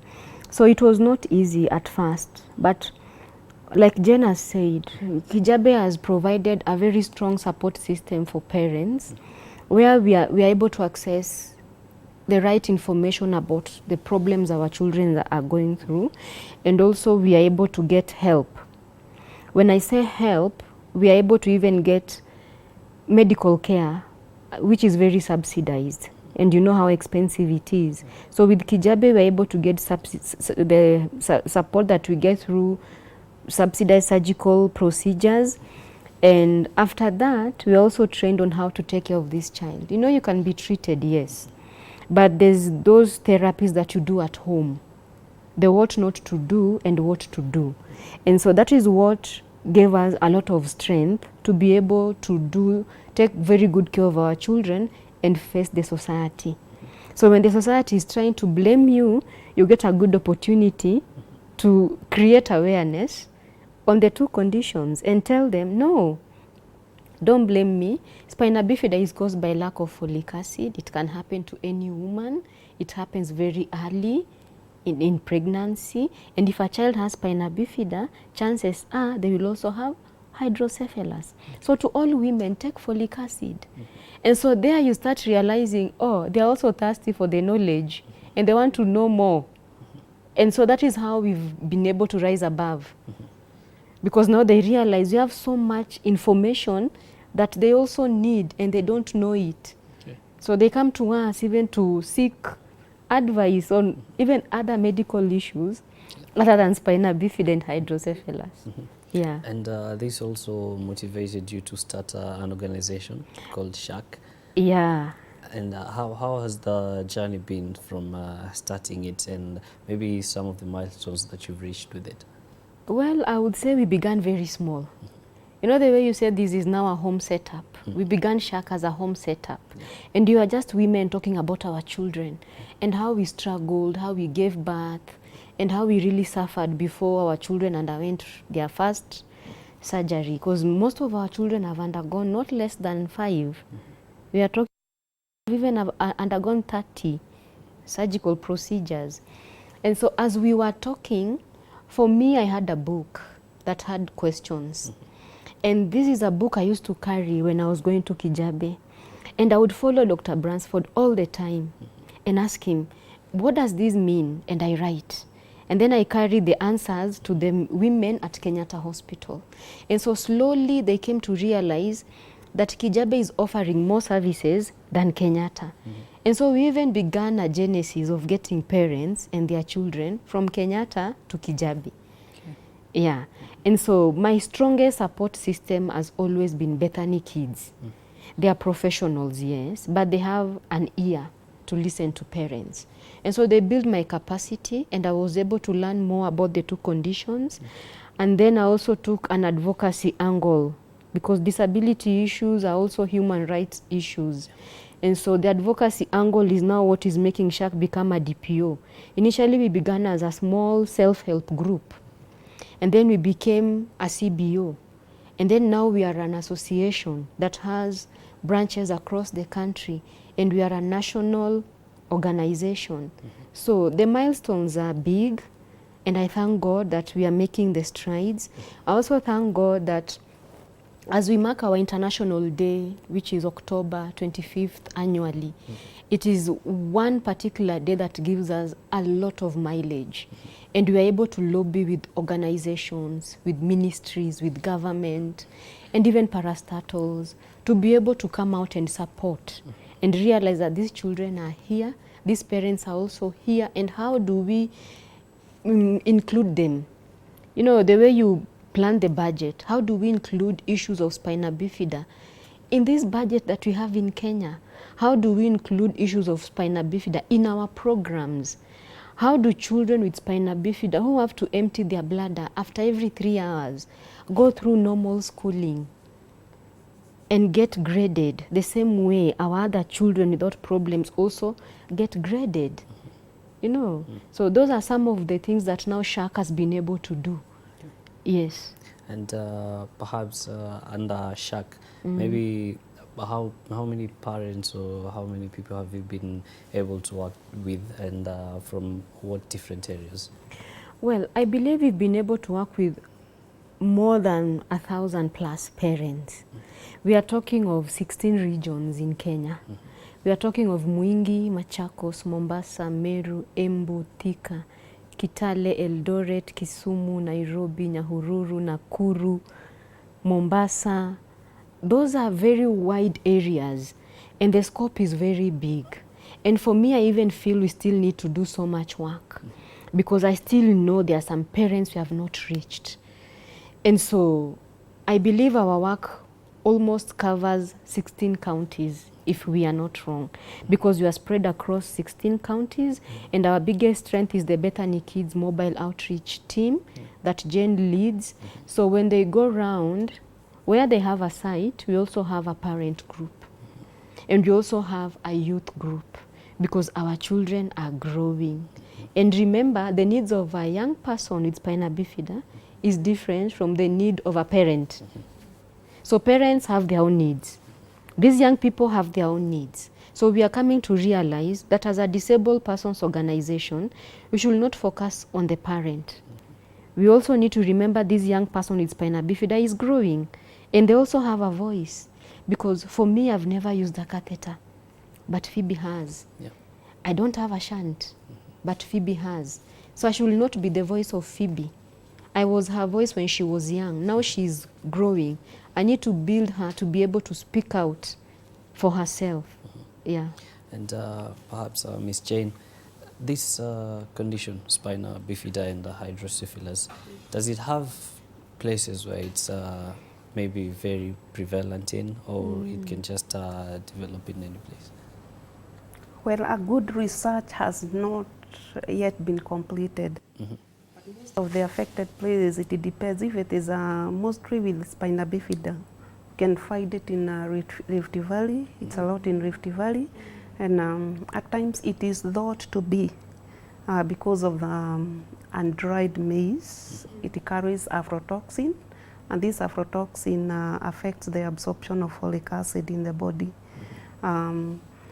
If you go to the other places like Mombasa, you'll find that a lot of hydrocephalus is found in Mombasa. You won't get a lot of spina bifidas in Mombasa, but you get hydrocephalus.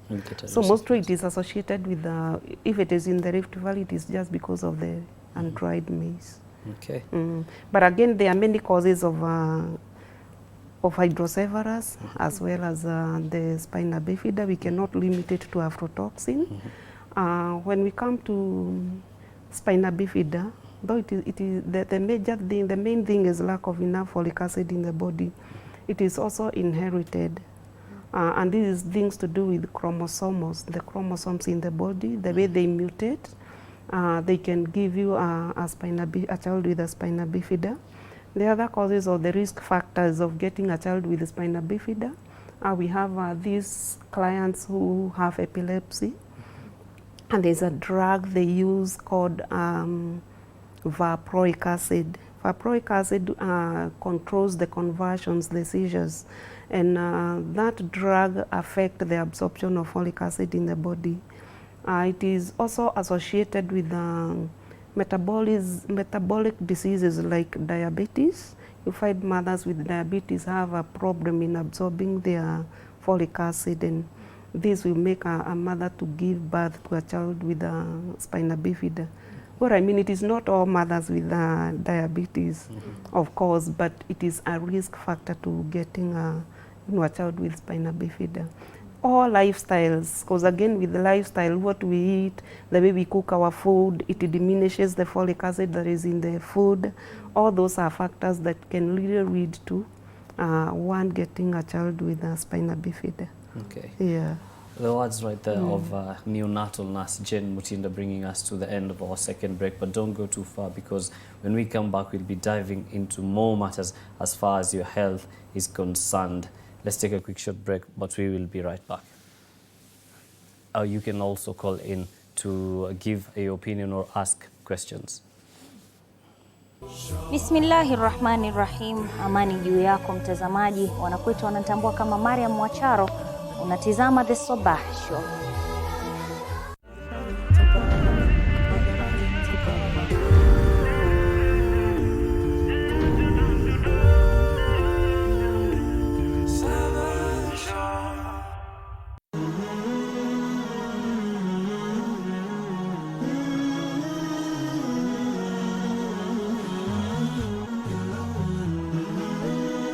Horizon TV, the beacon for the nation. Practice this direction from Allah subhanahu wa ta'ala perfectly. Reminders from the member. Msije mkafata nyayo na barabara na njia ya shetani. Saingine Muslim anafikiria ni kupata mali neema. With the best of hatibs. We tasted the pleasure, the sweetness of ibadah. Because the Prophet ﷺ said, there are no times that can be equal to these days except maybe. Tune in to Horizon TV and watch the khutbahs from different masajid every Tuesday and Thursday at 5 p.m.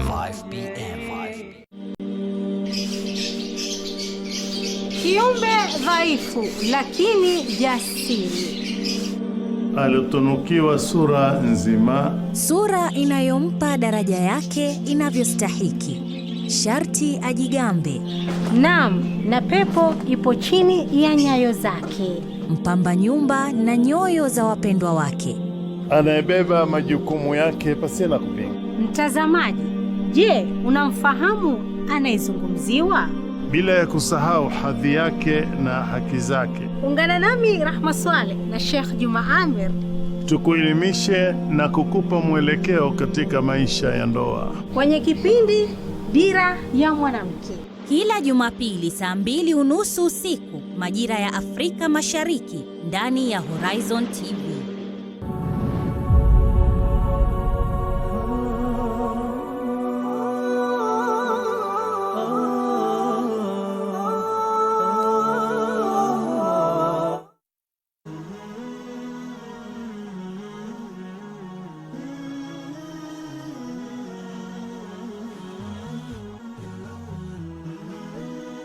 Horizon TV, the beacon for the nation.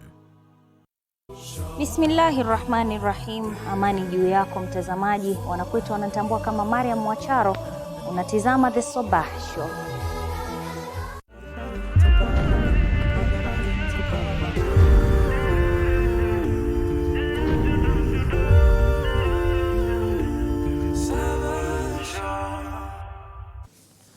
Assalamu alaikum wa rahmatullahi wa barakatuh. Welcome to our third and final segment of Healthy Thursday with me, your host Yusuf Farrell, stepping in rather for my sister Mariam Mwacharo. Now, before the break, we were discussing on matters hydrocephalus and spina bifida, but now we're going to do a demo with neuronurse, Jen Muchinda, who's going to explain to us how the bowel is and the whole process of taking this. So I'm going to hold this and you'll be explaining.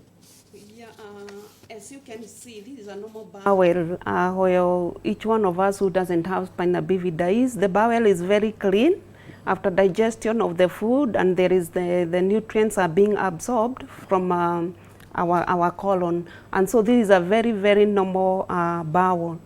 We can go to the other slide. For a child with spina bifida, the emptying, the peristaltic movement of the chyme or the food that is in the bowel is not really normal. It is very, very slow because of the innervation of the bowel. And so there is accumulation of a lot of stool within the colon, and it continues to accumulate. And as it accumulates, it becomes hard because water is being absorbed from the chyme, from that stool or from the food that is in the colon. We can continue with the other slide. The constipation continues and the bowel continues, being enlarged. You find that if you see that in the first clip, the colon was a little bit narrow. but not because of this accumulation of the stool that is so hard. It enlarges the bowel until it is so enlarged, and the stool is still there, and the child cannot empty the bowel on his own because he doesn't have that strength related to that nerve that is not supplying to that given area. The accumulation still continues. If nothing is done to this child, the stool continues, to build up in the abdomen. It continues building up. The fluid is being absorbed from the intestine, and the body is using it. And remember that these children at times do not take enough water. So the little water that is in the stool, it is being absorbed again in the body. What now we do now, it is now to coming to the management of this child. How are we going to help this child defecate the stool? Because she cannot be able to defecate on his own or her own. That is now where we bring about the washout. We need to wash out this colon. And to wash out this colon, there is a kit that we need to use. And with me here, I have that kit. With the kit, we have a bag. In this bag, it has, there is amount that already has been labeled here, and we use different amount depending on the age, because even adults do use the same kit, and so you'll give 20 mils per kg. When you measure the weight, you take the weight of the child, you calculate the amount that you're going to use, 20 mils per kg, and this water should be clean water that has been warmed, and it is lukewarm. When checking the temperature of the water, you need to use your elbow, just as we use for little children when we are bathing them.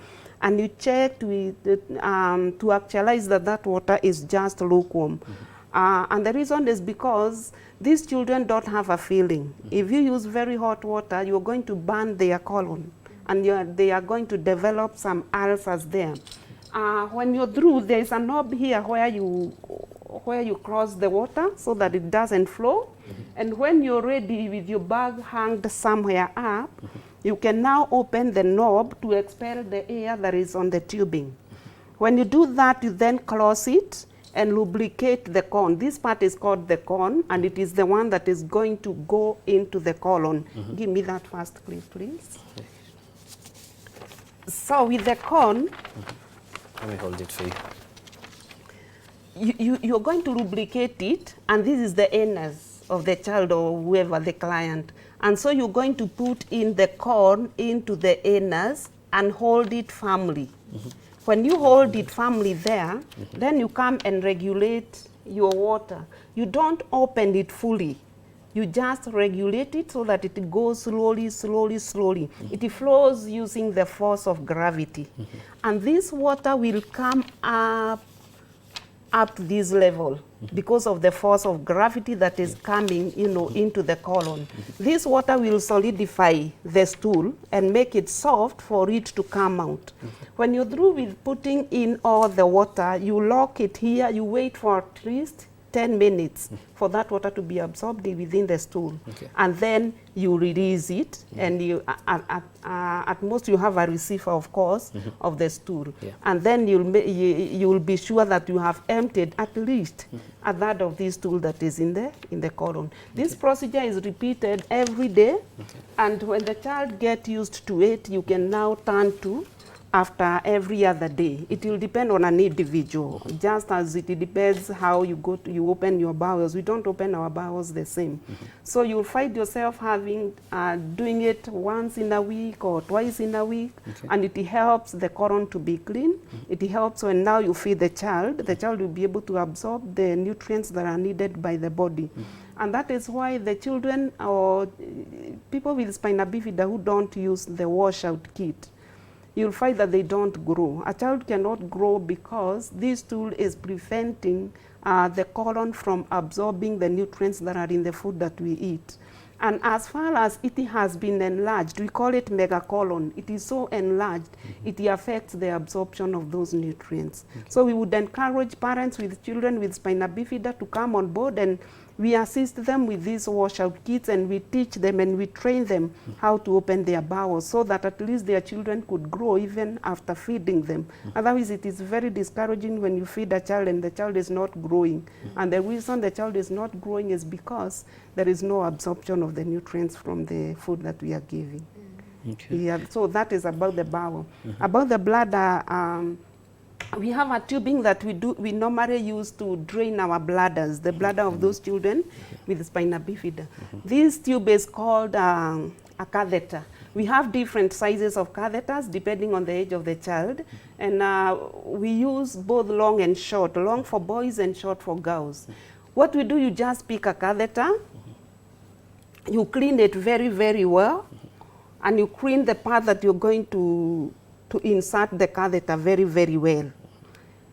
When you're through, you have a receiver, and then you locate the urethra. When you locate the urethra and you lubricate the catheter, you insert it into the urethra until you reach the bladder. And you'll know that you are in the bladder when you cease urine coming out of the tubing. Okay. When you're through with draining the urine, the bladder, and there is no more urine that is leaking with, through the catheter, you make sure that you press suprapubic area. And the reason that you press is because this bladder doesn't have the strength to empty the urine. So the strength of the bladder is your heart. You just press it, you just compress around the suprapubic, and you drain every urine. And then you can withdraw it slowly, go wash it, clean it, and keep it safe in a place that it does not have dirt, dust, or any dirt material coming into it. You clean it well, and then you clean the child again. So you will use it after every 3 hours. It's a lot of work, but when the child grows, we teach them to do self-catheterization, not the mother or even the bowel washout. We teach the child to do it so that at least the mother can be released from that hard work. Okay. Yeah. And perhaps these are the washout kits and the catheter. How affordable are they for a parent that has a child that is suffering from the two conditions? We thank God, and we are privileged because we have these supplies in Bethany Kids, and we do give them for free. But we receive them from donors and well-wishers. They come on board and they provide them for us, but to parents we give them for free. Okay. Yeah. And speaking of spina bifida and hydrocephalus, are they connected in a way, the two conditions? Well, the two conditions are related, and at the same time they are not related. Okay. For one, you can have a child with hydrocephalus alone. And it is good I talk about the causes of hydrocephalus so that you can understand. Hydrocephalus can be caused by meningitis. Meningitis is an illness mostly in children. And this is the inflammation of the part of the brain that is called meninges. And when a child is not treated well for the meningitis, it means that the child will develop the hydrocephalus. But he doesn't have the spina bifida, of course. The other cause of hydrocephalus is that it can be caused by tumors. You can have a growth in the brain, you can have an accident, and then you bleed into the brain, and that clog can clog the channel of the flow of cerebrospinal fluid. And so anything that can block the pathways of the flow of the fluid, it can cause the hydrocephalus. The other thing that that we need also to know is that spina bifida can complicate and give you a hydrocephalus. That is now where I come to they are related. And this is whereby along the spine, especially the severe form of spina bifida that is myelomeningocele, when you have that severe form, it pulls on the spine, and it makes the brain stem to herniate into the cervical region, this upper part of the spine. And when it herniates, it can give you a hydrocephalus, and this hydrocephalus is caused by that herniation is what we call Chiari-2 malformation, because now the brainstem has herniated into the upper part of the spine, and you have now the hydrocephalus that has been caused by myelomeningocele. Yeah. And the treatment process, for example, if someone is not treated for hydrocephalus, what are the health complications that they stand risk of getting? Well, if hydrocephalus is not treated by putting in a shunt, it means that the accumulation of fluid will increase. And as the brain continues, being suppressed by the fluid that is in the brain, it will suppress the vital organs in the brain. And that is what now is going to give you the results of hydrocephalus that is not treated. Number one, the child can lose sight because the optic nerve that helps you to see is suppressed by, compressed by the fluid. The other thing, the child will have delayed milestones. Depending on the area or the amount of fluid that is in the brain, you can have them, compress many parts of the brain, and the child may not really be able to speak well. We have seen children with hydrocephalus that do not speak because their speech effort has been suppressed in the, it is called the breaker area in the frontal bone. It is suppressed by the fluid, and so the child will not be able to alter even a word. Some can only say mom, dad, but they cannot be able to give a speech that you can understand. Others may not be able to walk, again, because every system in our bodies is regulated in the brain. So he will have those delayed milestones, can't walk, can't speak, they go blind, and all those things. At times they cannot even be able to control their gait well. Others, you find them having cerebral palsy out of it, and they drip, they have dripping of their saliva and all that. And their IQ, intelligent quotient, is not up to date. So they may not understand learning. Their learning capacity is also affected. And especially they are not able to do some of these subjects like mathematics. They are not able to, all those things that will need a lot of concentration. You find that those children with with hydrocephalus, especially those that are so severely enlarged and intervention was not done early, you may find them not really getting along well in their learning. Okay. Finally, as we conclude, Juliana, what would be your parting shot, both as a parent who's had a child who has both spina bifida and hydrocephalus, and as a champion for the SHAK organization? Well, I always say there's one thing in this life. Initially, we were very scared of HIV and AIDS. But right now we are not, because we are informed with the right information. So I always tell people, learn more about your child's condition. Read, explore, get to know more about the condition. Once you know more about what your child has, you'll be able to cope. That is the number one step to coping mechanisms. And after you have also learned, you also accept that you cannot change some of these things that your child has, but you can just make life good for them by trying to love them, accept them the way they are, and seek support where it is available. And for SHAK, I would say that we are there, yes, but we still have a lot of work ahead of us. Because in this day and age, you talk about spina bifida, people ask you, what is that? And you hear the number of children that we are taking care of. There are many. So it is a common condition, but very little known. So people are seeing persons on wheelchairs, they don't know what happened to them. Because our children look so beautiful on those wheelchairs. And someone would pass Phoebe for someone who had an accident. And that's why she's using a wheelchair, because she's healthy. So they didn't know much about what happened to her.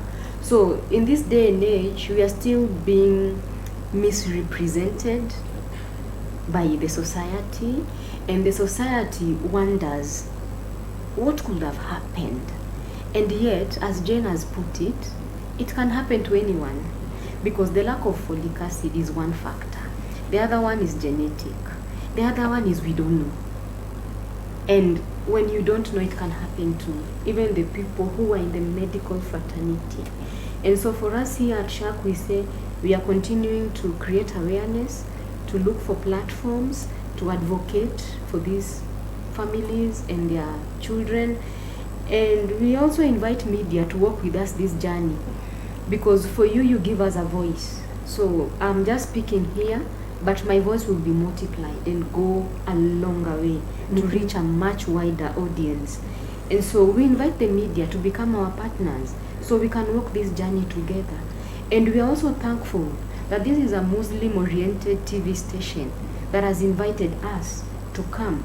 Much as we are non-racial, we are more based on Christianity. But we say everyone who has spina bifida, hydrocephalus, they belong to us. And when they come to us, we don't look at religion. We look at this child, we look at this family. What can we give them?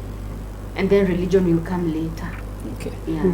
Last but not least, Jen. Well, what I would say is that this journey is not easy, and I feel to call on board medical fraternity. It is good when we come on board and try to put ourselves in the shoes of this client, because this spina bifida does not segregate and say this is a doctor, you won't get a child with spina bifida. It is across the board. And so it is good when God has given you health, you work together with them that have a disability. And when we work with them, life is becoming easier.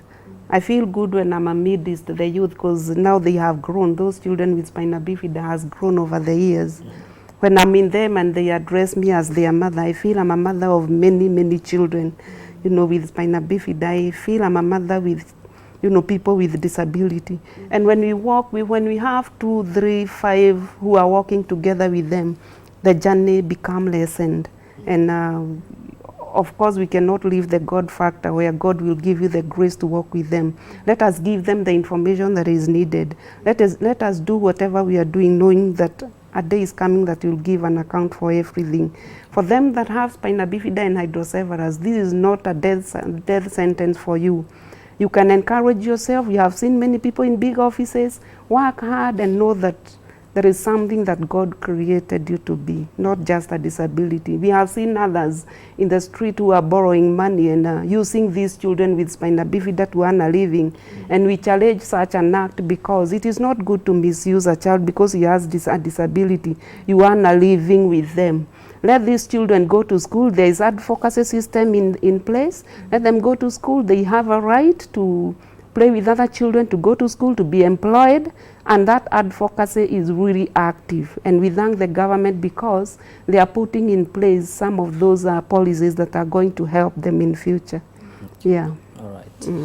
The thoughts of the neuro nurse, that is Jane Mutinda and Juliana, a parent who's had a child that has both spina bifida and hydrocephalus. So for you at home, you have seen, forget about the myths, forget about stigmatization and everything. If you see a child that is suffering from something, want to know about it before you decide to judge a person, because either they were a student or maybe you think in your mind that they were trying an abortion.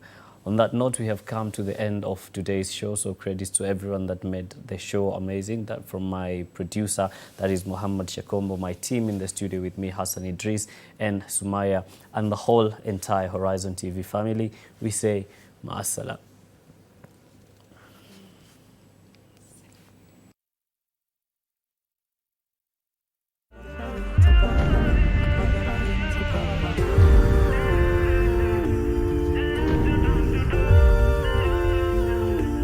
Sabah Show.